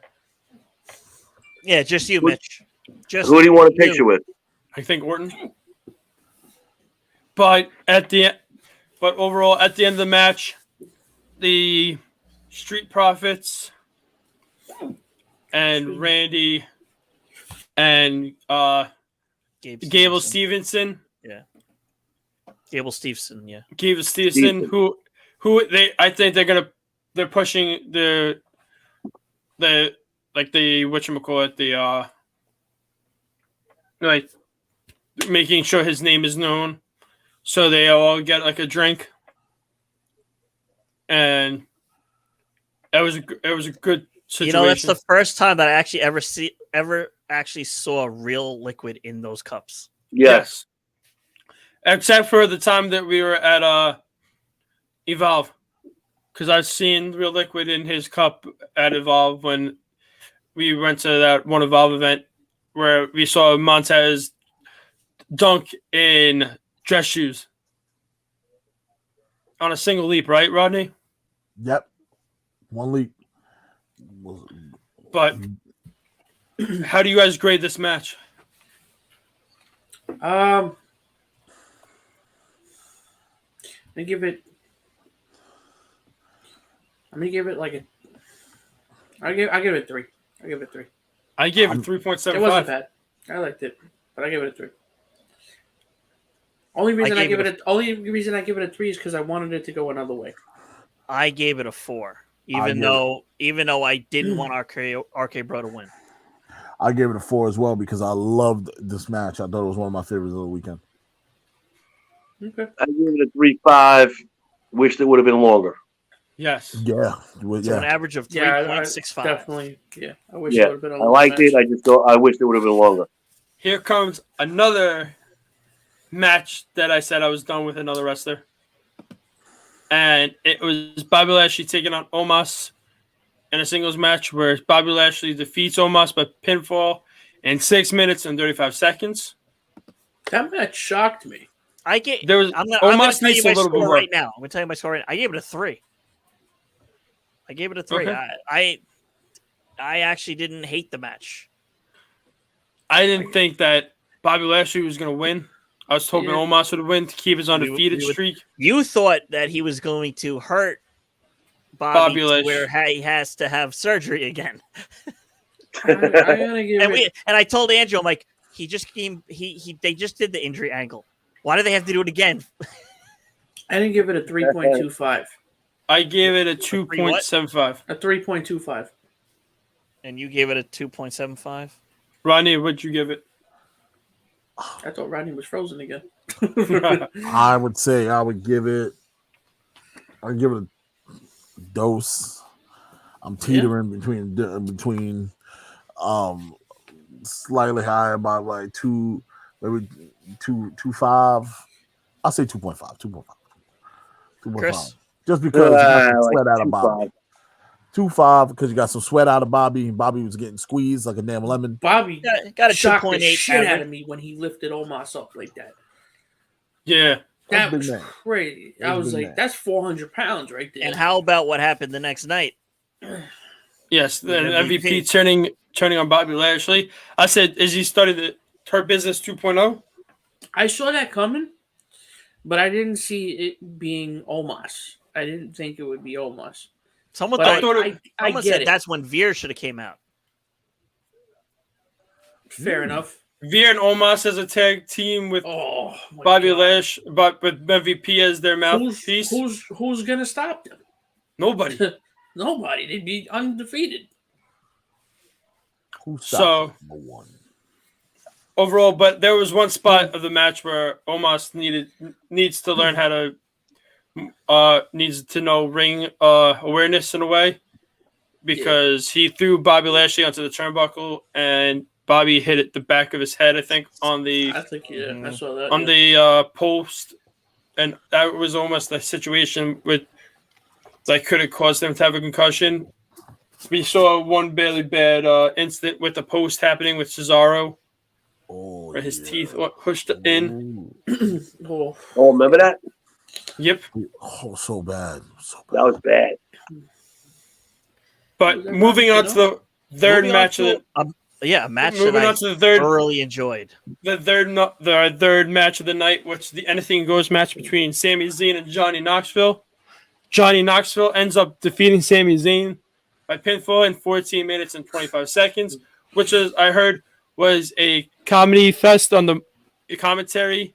Yes. And I have to go back and watch Pat McAfee's comments. Pat McAfee and Michael Cole made that match 100% more exciting than it should have been. So watching it from a Rodney and Drew, watching it from a live perspective, what would you guys rate that match? A live perspective? Do we have to call it a match? Okay, let's call it. It wasn't a match. The McAfee Austin Theory part of it was. Let's call it a gimmick match. No, Rodney, we're talking Sami Zayn and Johnny Knoxville. You had the Johnny Knoxville, the Johnny Knoxville jackass gimmick as a match. Into it. So we'll call it a gimmick match. there was a So Rodney, what would you grade that match live? Seeing it live, how would you rate it? Watching it live was a bit of a mess, but watching it over again on television, I'm giving it two different grades. It was hard to follow live because there's a lot of props, there's a lot of things going on, and depending on where you are, you're not going to get every angle. So I would definitely say I'm gonna stick with it. I'm gonna stick with a 2.5 for a live reaction. With commentary, could possibly bump it up to a 3 because it's hard to see and hard to know what's going on. That's all. That's the best way I can explain it. Okay. Drew? Andrew? As a fan watching everything like live, I gave it a 3.25 star. But after watching it back on TV, and we'll tell you guys next week. Yeah, but give us that grade next week. But also, Josh Mitchell sent us a fucking picture, and it said Mark Henry and Mae Young's son debuts at WrestleMania, and I couldn't stop laughing. That was Chris. Christopher Brown said, and then Mark Henry acknowledged it. Michael Cole said after the match, "You got to give him a hand," as he's getting hit by. You got to give him a hand for that as he's getting smacked by the hand. Pat said after the match about body is them cheeks are still clapping. But watching Wee Man body slam Sami Zayn was awesome. Best was Michael Cole saying to Pat, "You know a little too much about him." He's like, "I have to watch it all the time." I got a couple people, unannounced people that were joining that match in a scorecard. I had Chris Pontius and Wee Man.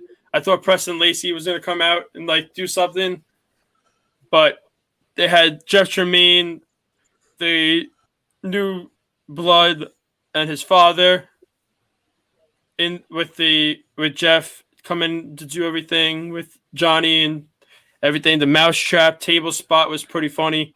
I think Aaron McGahee was there.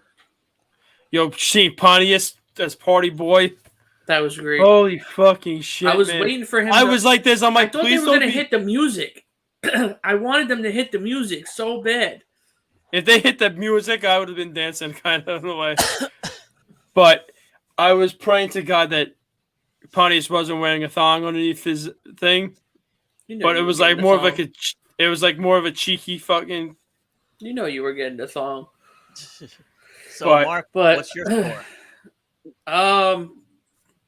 I am going to give it from the Peacock's perspective. I'm going to give it a 4. Because I thought it was fucking hilarious, and I love Jackass. I've been watching the Jackass crew for years. Chris? Yep.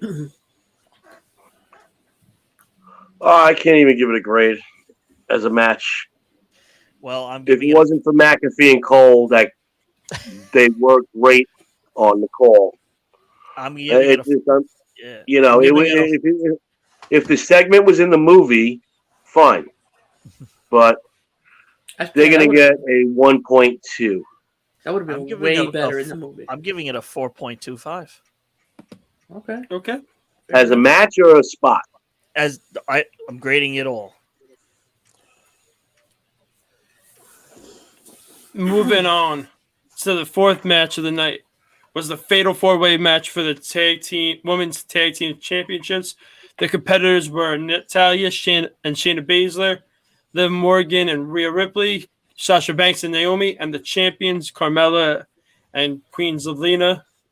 And Sasha Banks and Naomi pull off the win, pinning Carmella. Sasha ends up pinning Carmella, which made Andrew very happy. Can Andrew now shut his mouth? For a year, he's got to shut his mouth. Hey, no fingers. It's my show.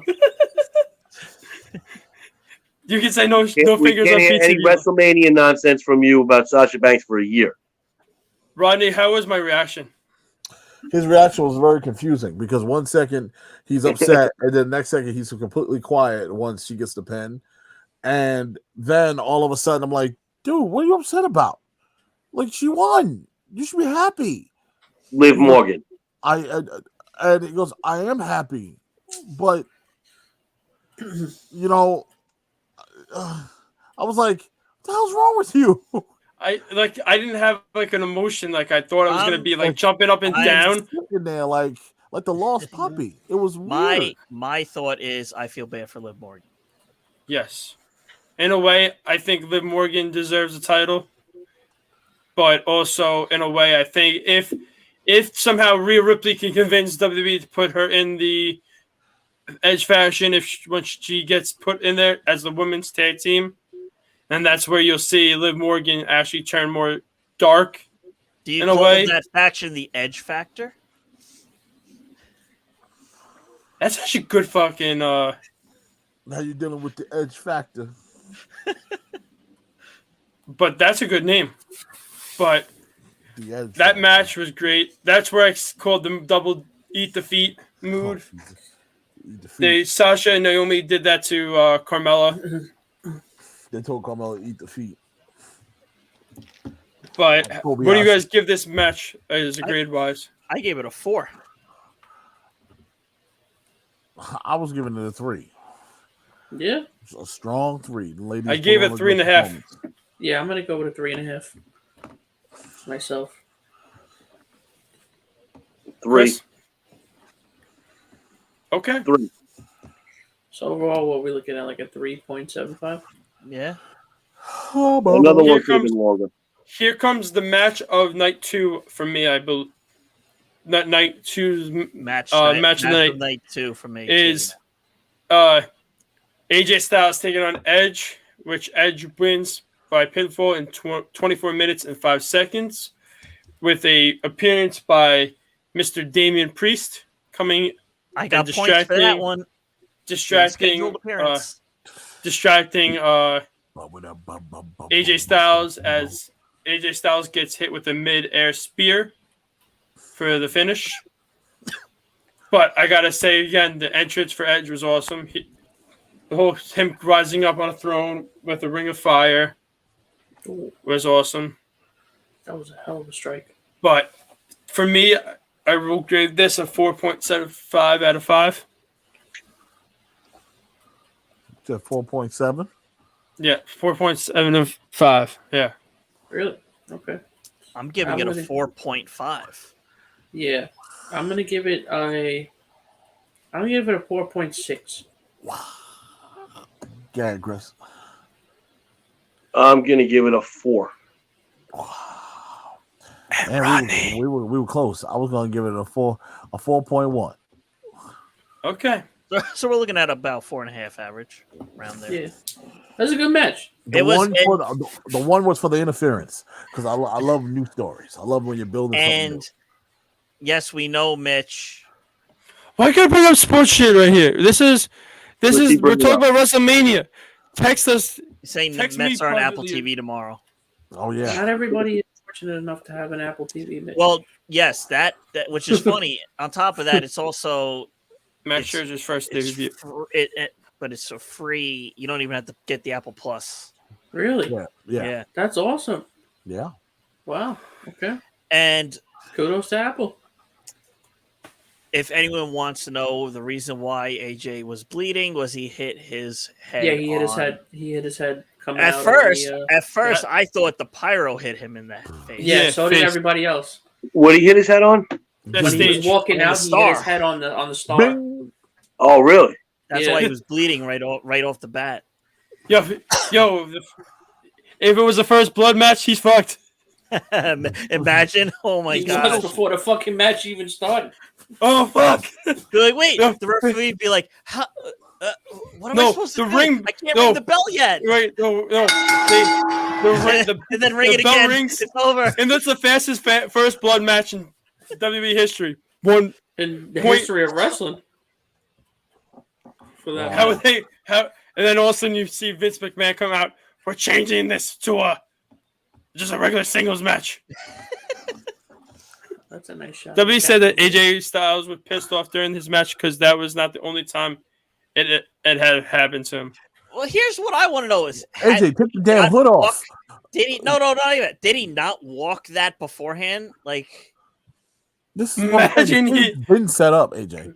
Yo, you should look at the stage beforehand, do your entrance, and then rehearse that, and then repeat that instead of just going bunk. Oh shit! AJ can be mad all you want. It's your own fault. If it's a normal Raw stage, okay, boom, you don't have to check your entrances, but it's a stage that's being built for this event. That was funny. That's how it works. That was funny. He ate the feet first. But yeah, there was a lot of times where I thought AJ Styles was gonna win, but until Damian Priest came out, yeah, I had him winning. Unfortunately, here he complained about it. They chose to ignore his request. What complaint? Like complaining about the Smooth. What you talking about, bro? If it's already set up, what are they supposed to do? Happened. He's walking with that damn hood on, and he doesn't see his peripherals. Because if you watch the video, he got hit right here. Yep. Your peripheral vision. He looked at it. AJ, know your surroundings, bro. Nobody else hit their head. We had Omos come out of there. Omos hit his head. You little guy, how'd you hit your head? Out of all the people that hit their head, it was you. So we supposed to change it all for one person? Nah, man. Pay attention where you're going. That's like somebody bumping into you in the middle of the street of New York City and then turn around and get mad at you. Bro, get off your phone. Walk with your head up. You get bumped into around here. Yeah, it was his fault. AJ cutting his face on the stage is almost as bad as Goldberg giving him a concussion, banging his fucking head into a door deliberately. Yeah. And now to the match that should have just been cut. Yes, I'm not even gonna. I'm giving this match a 0. I gave it a 1 because I gave it a 0. I don't give a fuck about this match. I had Butch is now officially Scrappy Doo. That's exactly who he is. It was Sheamus and Rich Holland going over the New Day in a minute 40 seconds. I give that a 0. That match right is off the not bat. getting shit. Give it a dud. Number one. Remember there's some people who don't even grade it. They just put dud. Yo, I'm giving it a -2. I'm giving it a -5. 0.5 because it was Butch's WrestleMania debut. Here's the one thing. Nah, you mean Scrappy Doo's WrestleMania debut? I will say this. Dude, that's funny. Out of fucking whose damn fucking mind does how the New Day fucking just say, oh yeah, we'll put this Rich Holland over if there's something he fucking did to Big E. They're pros. I know accidents happen, but after that situation, I'm not fucking putting him over ever. I think that's for Big E to decide to do what he wants to do to Rich Holland when he comes back. I don't think that you got to take it out. I don't think the boys take it out on you. Agree. Rich Holland as a rookie, you got heat though. You got some veterans in the back, like bro. And now you're not gonna want. Nobody's gonna want to have a match with wrestling him because if that situation happens again, Rich Holland's fucked. Listen, such a mess. Seth Rollins hurt people. It happens. A lot. Nia Jax. It happens. I think it's a product of the move. Sheamus hurt someone in the beginning too. Yeah, it's a product of the moves, like we said. Certain moves they shouldn't do because they're dangerous. Yeah, the snap. Smooth even said that match was pointless. They should have used that extra time for Roman Lesnar. We'll get to the Roman Lesnar match, but like I said, I'm not grading that match because it was trash. But the next match was Austin Theory taking on Pat McAfee, which Pat McAfee won by pinfall in 9 minutes and 40 seconds. I will want to ask you guys from the Peacock viewing standpoint, did at any point of the match they turn the camera on to Michael Cole? I don't remember. Yes, yeah, I saw he was standing a couple of times. Yes, and I pointed out. I said to Jen. I said to Jen, he was channeling his inner Pat. Yes, I said that to Rodney. I said I love the fact that Michael Cole is standing during this match for Pat McAfee. How Pat McAfee does it on his show. Usually, he's not really sitting down on his show, and off the wall. So him standing was awesome. I gotta say, the whole highlight of that match was the whole him getting pushed off the top rope and him landing, and you're seeing Austin Theory's face, like, what the heck? And then he jumps back up on the rope. Yes, and then does the suplex. But also, Pat McAfee winning was awesome. But Pat McAfee put in the work. He's been training since wrestling 2017. Since 2017. He's been training with wrestling, so I can feel that he'll have another match or two in WWE before he actually doesn't wrestle. But we'll stay tuned to find out more. But then after the match is over, he challenges Vince McMahon to get in the ring, and they actually have a match, which was won by Vince McMahon in 3 minutes and 45 seconds, which didn't really need to happen, and that's what also I said, scratch another thing off my wrestling bucket list, seeing Vince McMahon wrestle. I never seen that man wrestle ever. How old is he now? What, 74? 74. But also, after that match, Stone Cold comes out, does the worst stunner I've ever seen. But also, I read that they were waiting till exactly 3 minutes and 16 seconds. Oh, they're waiting for close the mid too fast. 3 minutes. 3 hours and 16 minutes to do the Austin's theme song to hit. But they also fucked up. It was exactly 3:16. They fucked up by playing Austin Theory's theme song. No, that wasn't a fuck up. That I read, that was all planned by Vince, including Vince's jumping to Austin Theory's music, which was weird as hell live, because we were like, "Yo, did he just fuck up and give it away that Austin's coming out?" Because he jumped so damn hard, and then it was like, "Yo, it's just the music to this guy. Like, relax." And then all the glass breaks and the whole place comes unglued. Like, Francisco Lindor just take his hat off and smell it? I don't know. He literally took his hat off. Christopher Brown says, Drew, there's also rumors floating around we might be getting a match. I've been wanting A.K. McAfee versus Graves. Ooh. Great. The great Corey Graves. Can I just say, Graves and Carmella kind of disgust the shit out of me. Oh, well, they get married. Shout out to them getting married. We didn't need that. We didn't need the whole makeout scene. On Monday. We damn sure needed it, man. So did they have it on Monday or did they have it on Mania? It was on Monday. Then we needed it, man. It was much needed. How do you guys grade the Pat McAfee Austin Theory match? Roddy. 3.5. I will agree with you there, sir. 3.5. We'll give it a 3.5 as well. I'm going to give Pat McAfee a 3.5. Chris? I'm giving the whole thing an F. Okay, 0. Chris, the entire thing gets an F. Again, I read, Pat McAfee stole the show. He's athletic. He executes a few moves. What does that say about your talent? You know what I'm saying? He is a talent. We have Vince McMahon, his wrinkly skin. He's technically a talent. Well, let me just say, the Vince McMahon part, I gave a 1.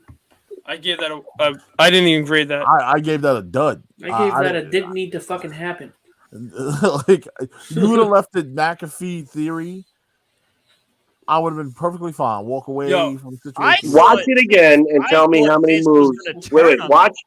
Watch it again and tell me how many moves McAfee actually. Mitch gave it a 316. That's a good point. I will. Watch it, Rodney. And tell me how many moves he executes. It's not a lot, and you buried your up and coming star, or supposedly star. Well, no, he won on Monday. Yeah, well, he pinned the United States champion. Yeah, he about to get that big push. But also, I didn't read the thing from Christopher Rabbit, Rod East. Apparently, Sheamus wanted to tear Ridge Holland apart backstage for the fuck up with Big E. Yeah. But also, by the way, did you guys hear they edited Vince's botched stunner from the replays? Yes. Yeah. They made it actually look like he actually got stunned. My man got stunned out of his shoe. Austin Theory, though, getting stunned flying through the air. Yeah, he watched the old replays of people getting stunned. Also, shout out to Pat McAfee for the this getting stunned and shooting the alcohol out of his mouth spot. But then I didn't realize that when Pat McAfee was by the announce table, he had a Stone Cold. He had one of the Broken Skull American lagers, and he was pouring that in his mouth. Yeah, that was great. Yeah, they're like he's the only person that's passed out still drinking a beer. And so also if you watch the show on Tuesday or Monday of the Pat McAfee show, he gave crap. He shouted out the whole wrestling WWE crew, the seamstresses and everything. And apparently he wasn't thinking about his wrestling gear. He was like, I'm gonna come out in a tank top, black pants, my sneakers, and I walk into Gorilla or walk into WrestleMania, and I see people with freaking lavish costumes on and everything. He goes, I'm just coming out with a fucking tank top and pants on. Now, did you guys notice? Okay, the rundown came out before the night began. They flip-flopped. Yeah, some matches. No, all the matches up to here were good. New Day was supposed to go on after Pat McAfee. Yeah. And then instead they knew. I wonder if Pat wasn't ready yet. Maybe. And then also he said shout out to WWE for getting his song, the Seven Nation Army. I think that's what it's called. Now White Stripes. Yeah. Here's what's funny. Okay, the whole thing with the cheerleaders was cool and all, but is it just me, or would it have been better if this WrestleMania was actually in Indianapolis and it was the Colts cheerleaders? It would have been better if it was, because it would have made sense. Yes, but he is a football player. He did play professional football for a while. Those are the Dallas Cowboy cheerleaders. I'm not mad at it. Apparently, on his show, he said he didn't even know he was getting the Dallas Cowboys cheerleaders part of his entrance. That is beautiful. He also the Dallas Cowboys cheerleaders now. Yeah, I'm glad he did. And then the whole football, him kicking the football. I'm glad he shanked it, because if he would have kicked that shit straight up, God already knows what he would have broke. Especially with a light. He would have cut a cord up there. Who knows? Yeah, that was great. That he did that. They had Dude Perfect. You guys should have seen the fight in the stands for the ball after he kicked it. You guys got tackled on. If I said, imagine that came up to us and one of us caught it, we wouldn't have been able to take it home. I would have given it to a little kid. I just said Indianapolis. Yeah, he was a punter for the Indianapolis Colts. One of the best special teams players I've ever seen play the game. Went to the Super Bowl. Let me tell you something. Homeboy was having fun out there playing football. He's one of those guys, one of those kickers and punters that just was like, man, I'm a punter, man. I'm gonna go out there and just have fun. He was one of those guys. Yeah. Just like to have fun. He was good, man. And now the main event of the evening, the winner take all for the WWE and Universal Championships. Roman Reigns, the Universal Championship, putting his title on the line against Brock Lesnar, the WWE Champion. And the winner was Roman Reigns, became the undisputed WWE Universal Champion. The match apparently was supposed to go a little bit longer, but both Brock and Roman seemed like they both got injured during that match. It looked like Brock Lesnar got a hip problem, and also Roman Reigns had is that what muscle is this called? Bicep? Bicep, yeah. What was the length of time? 12 minutes and 15 seconds. Roman Reigns dislocated his shoulder during that match. And yeah, you saw him say my shoulder. Because Brock checked on him while they were both laying there. And asked him if he was okay. He said, my shoulder. And, the sick part is when me and Andrew were leaving the building, everybody kind of left with a sour taste in their mouth. For those who wanted Brock to win, one of these guys, I overheard him talking. He was screaming outside of the bathroom saying, I waited 24 years to come to WrestleMania. And you end the last night of WrestleMania on that note. What was that? On what? He goes, you ended on that note. 15 minutes of just nothing. All this buildup, this work for nothing. I'll say this, Rodney. What do you expect? A wrestling clinic? No, I was expecting more of a bloodbath in a way. I was expecting you sold me on a bloodbath. I was expecting a anything goes match. The Uso was supposed to lose the titles, and one of the Usos was supposed to betray Roman. Roman was supposed to lose that match, but they changed the script. Yeah, they did. That's what Smooth said. That's what originally actually was supposed to happen. But also, here's my thing is that if both of them got injured during the mid-match, gotta call it audible. They gotta call it audible and finish that match quick because you don't want to have more wrong. No, Roman literally dislocated. Brock looked like something. You can see Roman was having trouble lifting his arm and lifting the belt. But for Brock's sake, he had to pop his shoulder back in. But after Brock took that spear on the outside through the barricade, he was not walking the same. Yeah, he even favoring his side. And we all know Brock has rib problems to begin with. And also, Brock flew right back to Canada after the match.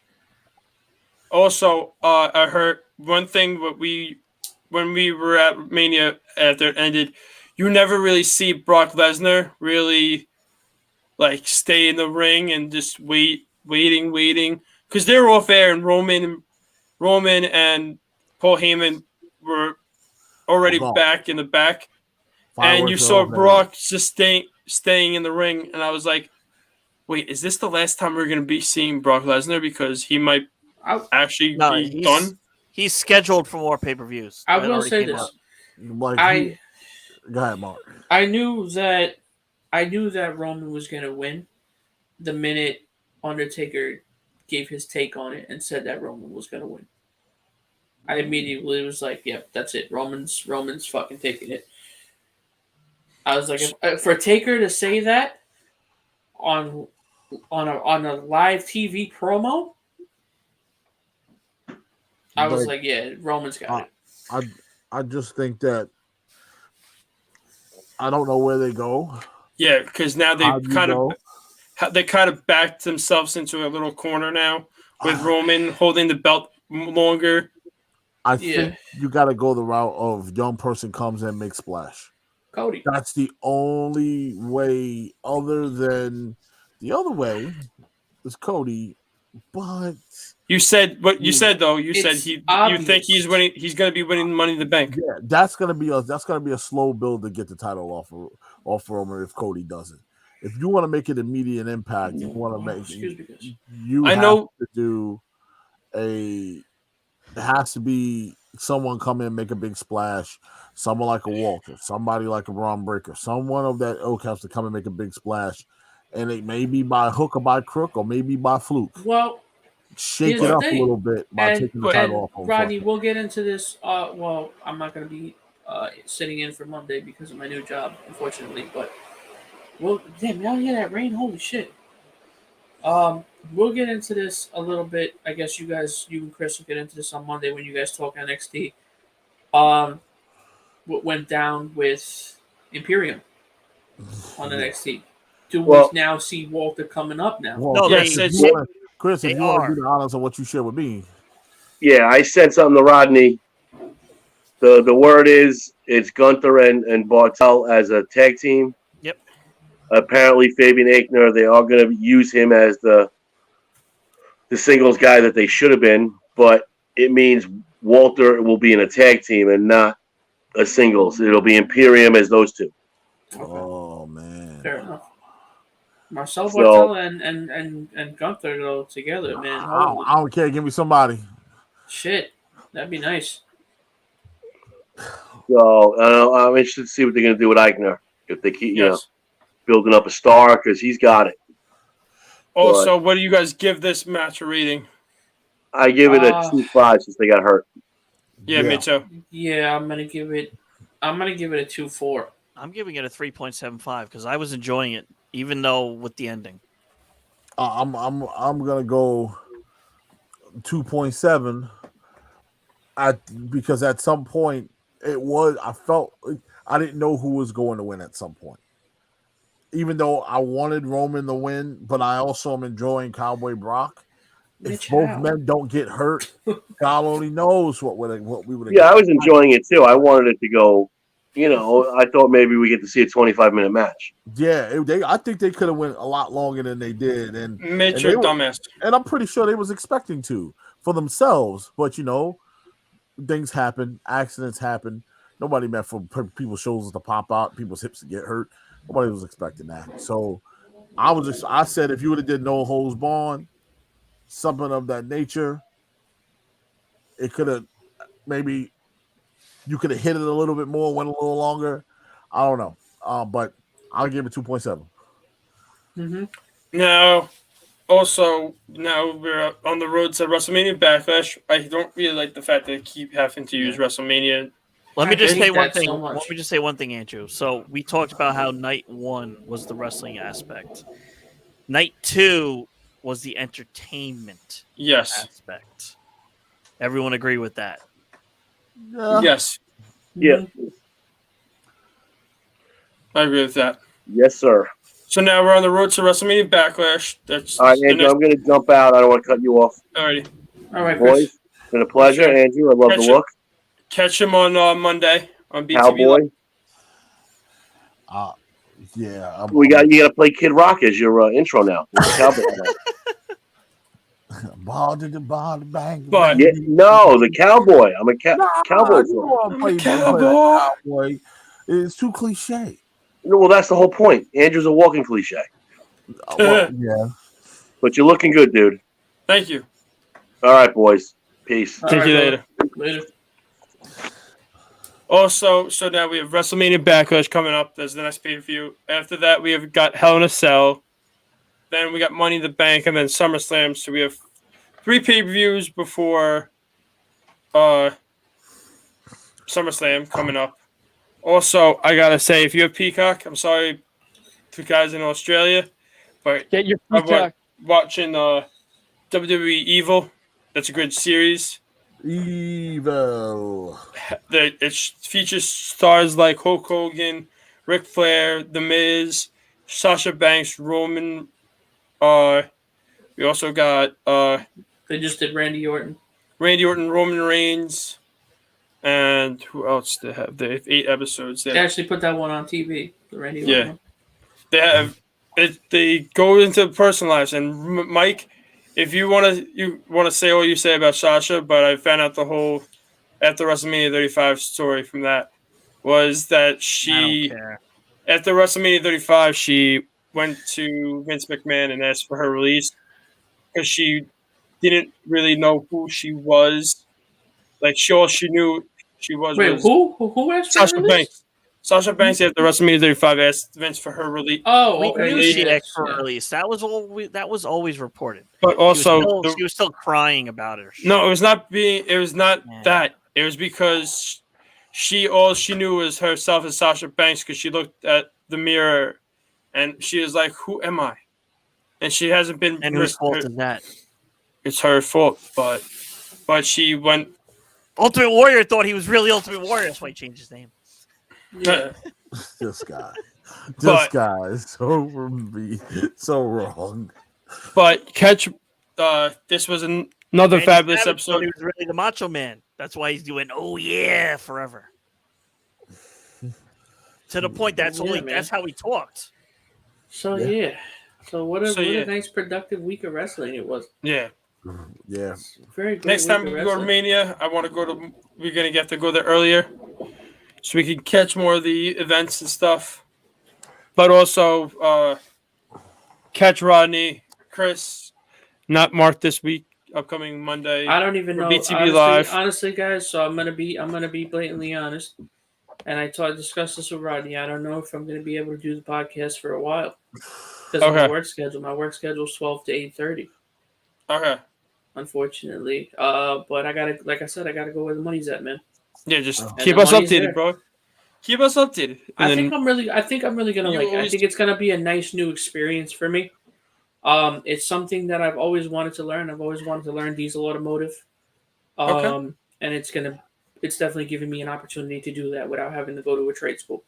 Yeah. Okay. So keep us updated. You remember, like Rodney says all the time, you always have a spot here. Your family. You always have home. I love you guys. But your family. Oh, so I have before we cut out though, I have a quick little hot take, and Rodney will touch base, I'm sure, with this on Chris when they discuss AEW on Monday. Rodney, did you watch AEW by any chance this week? No, not yet. Oh my God, bro, you gotta watch Hangman.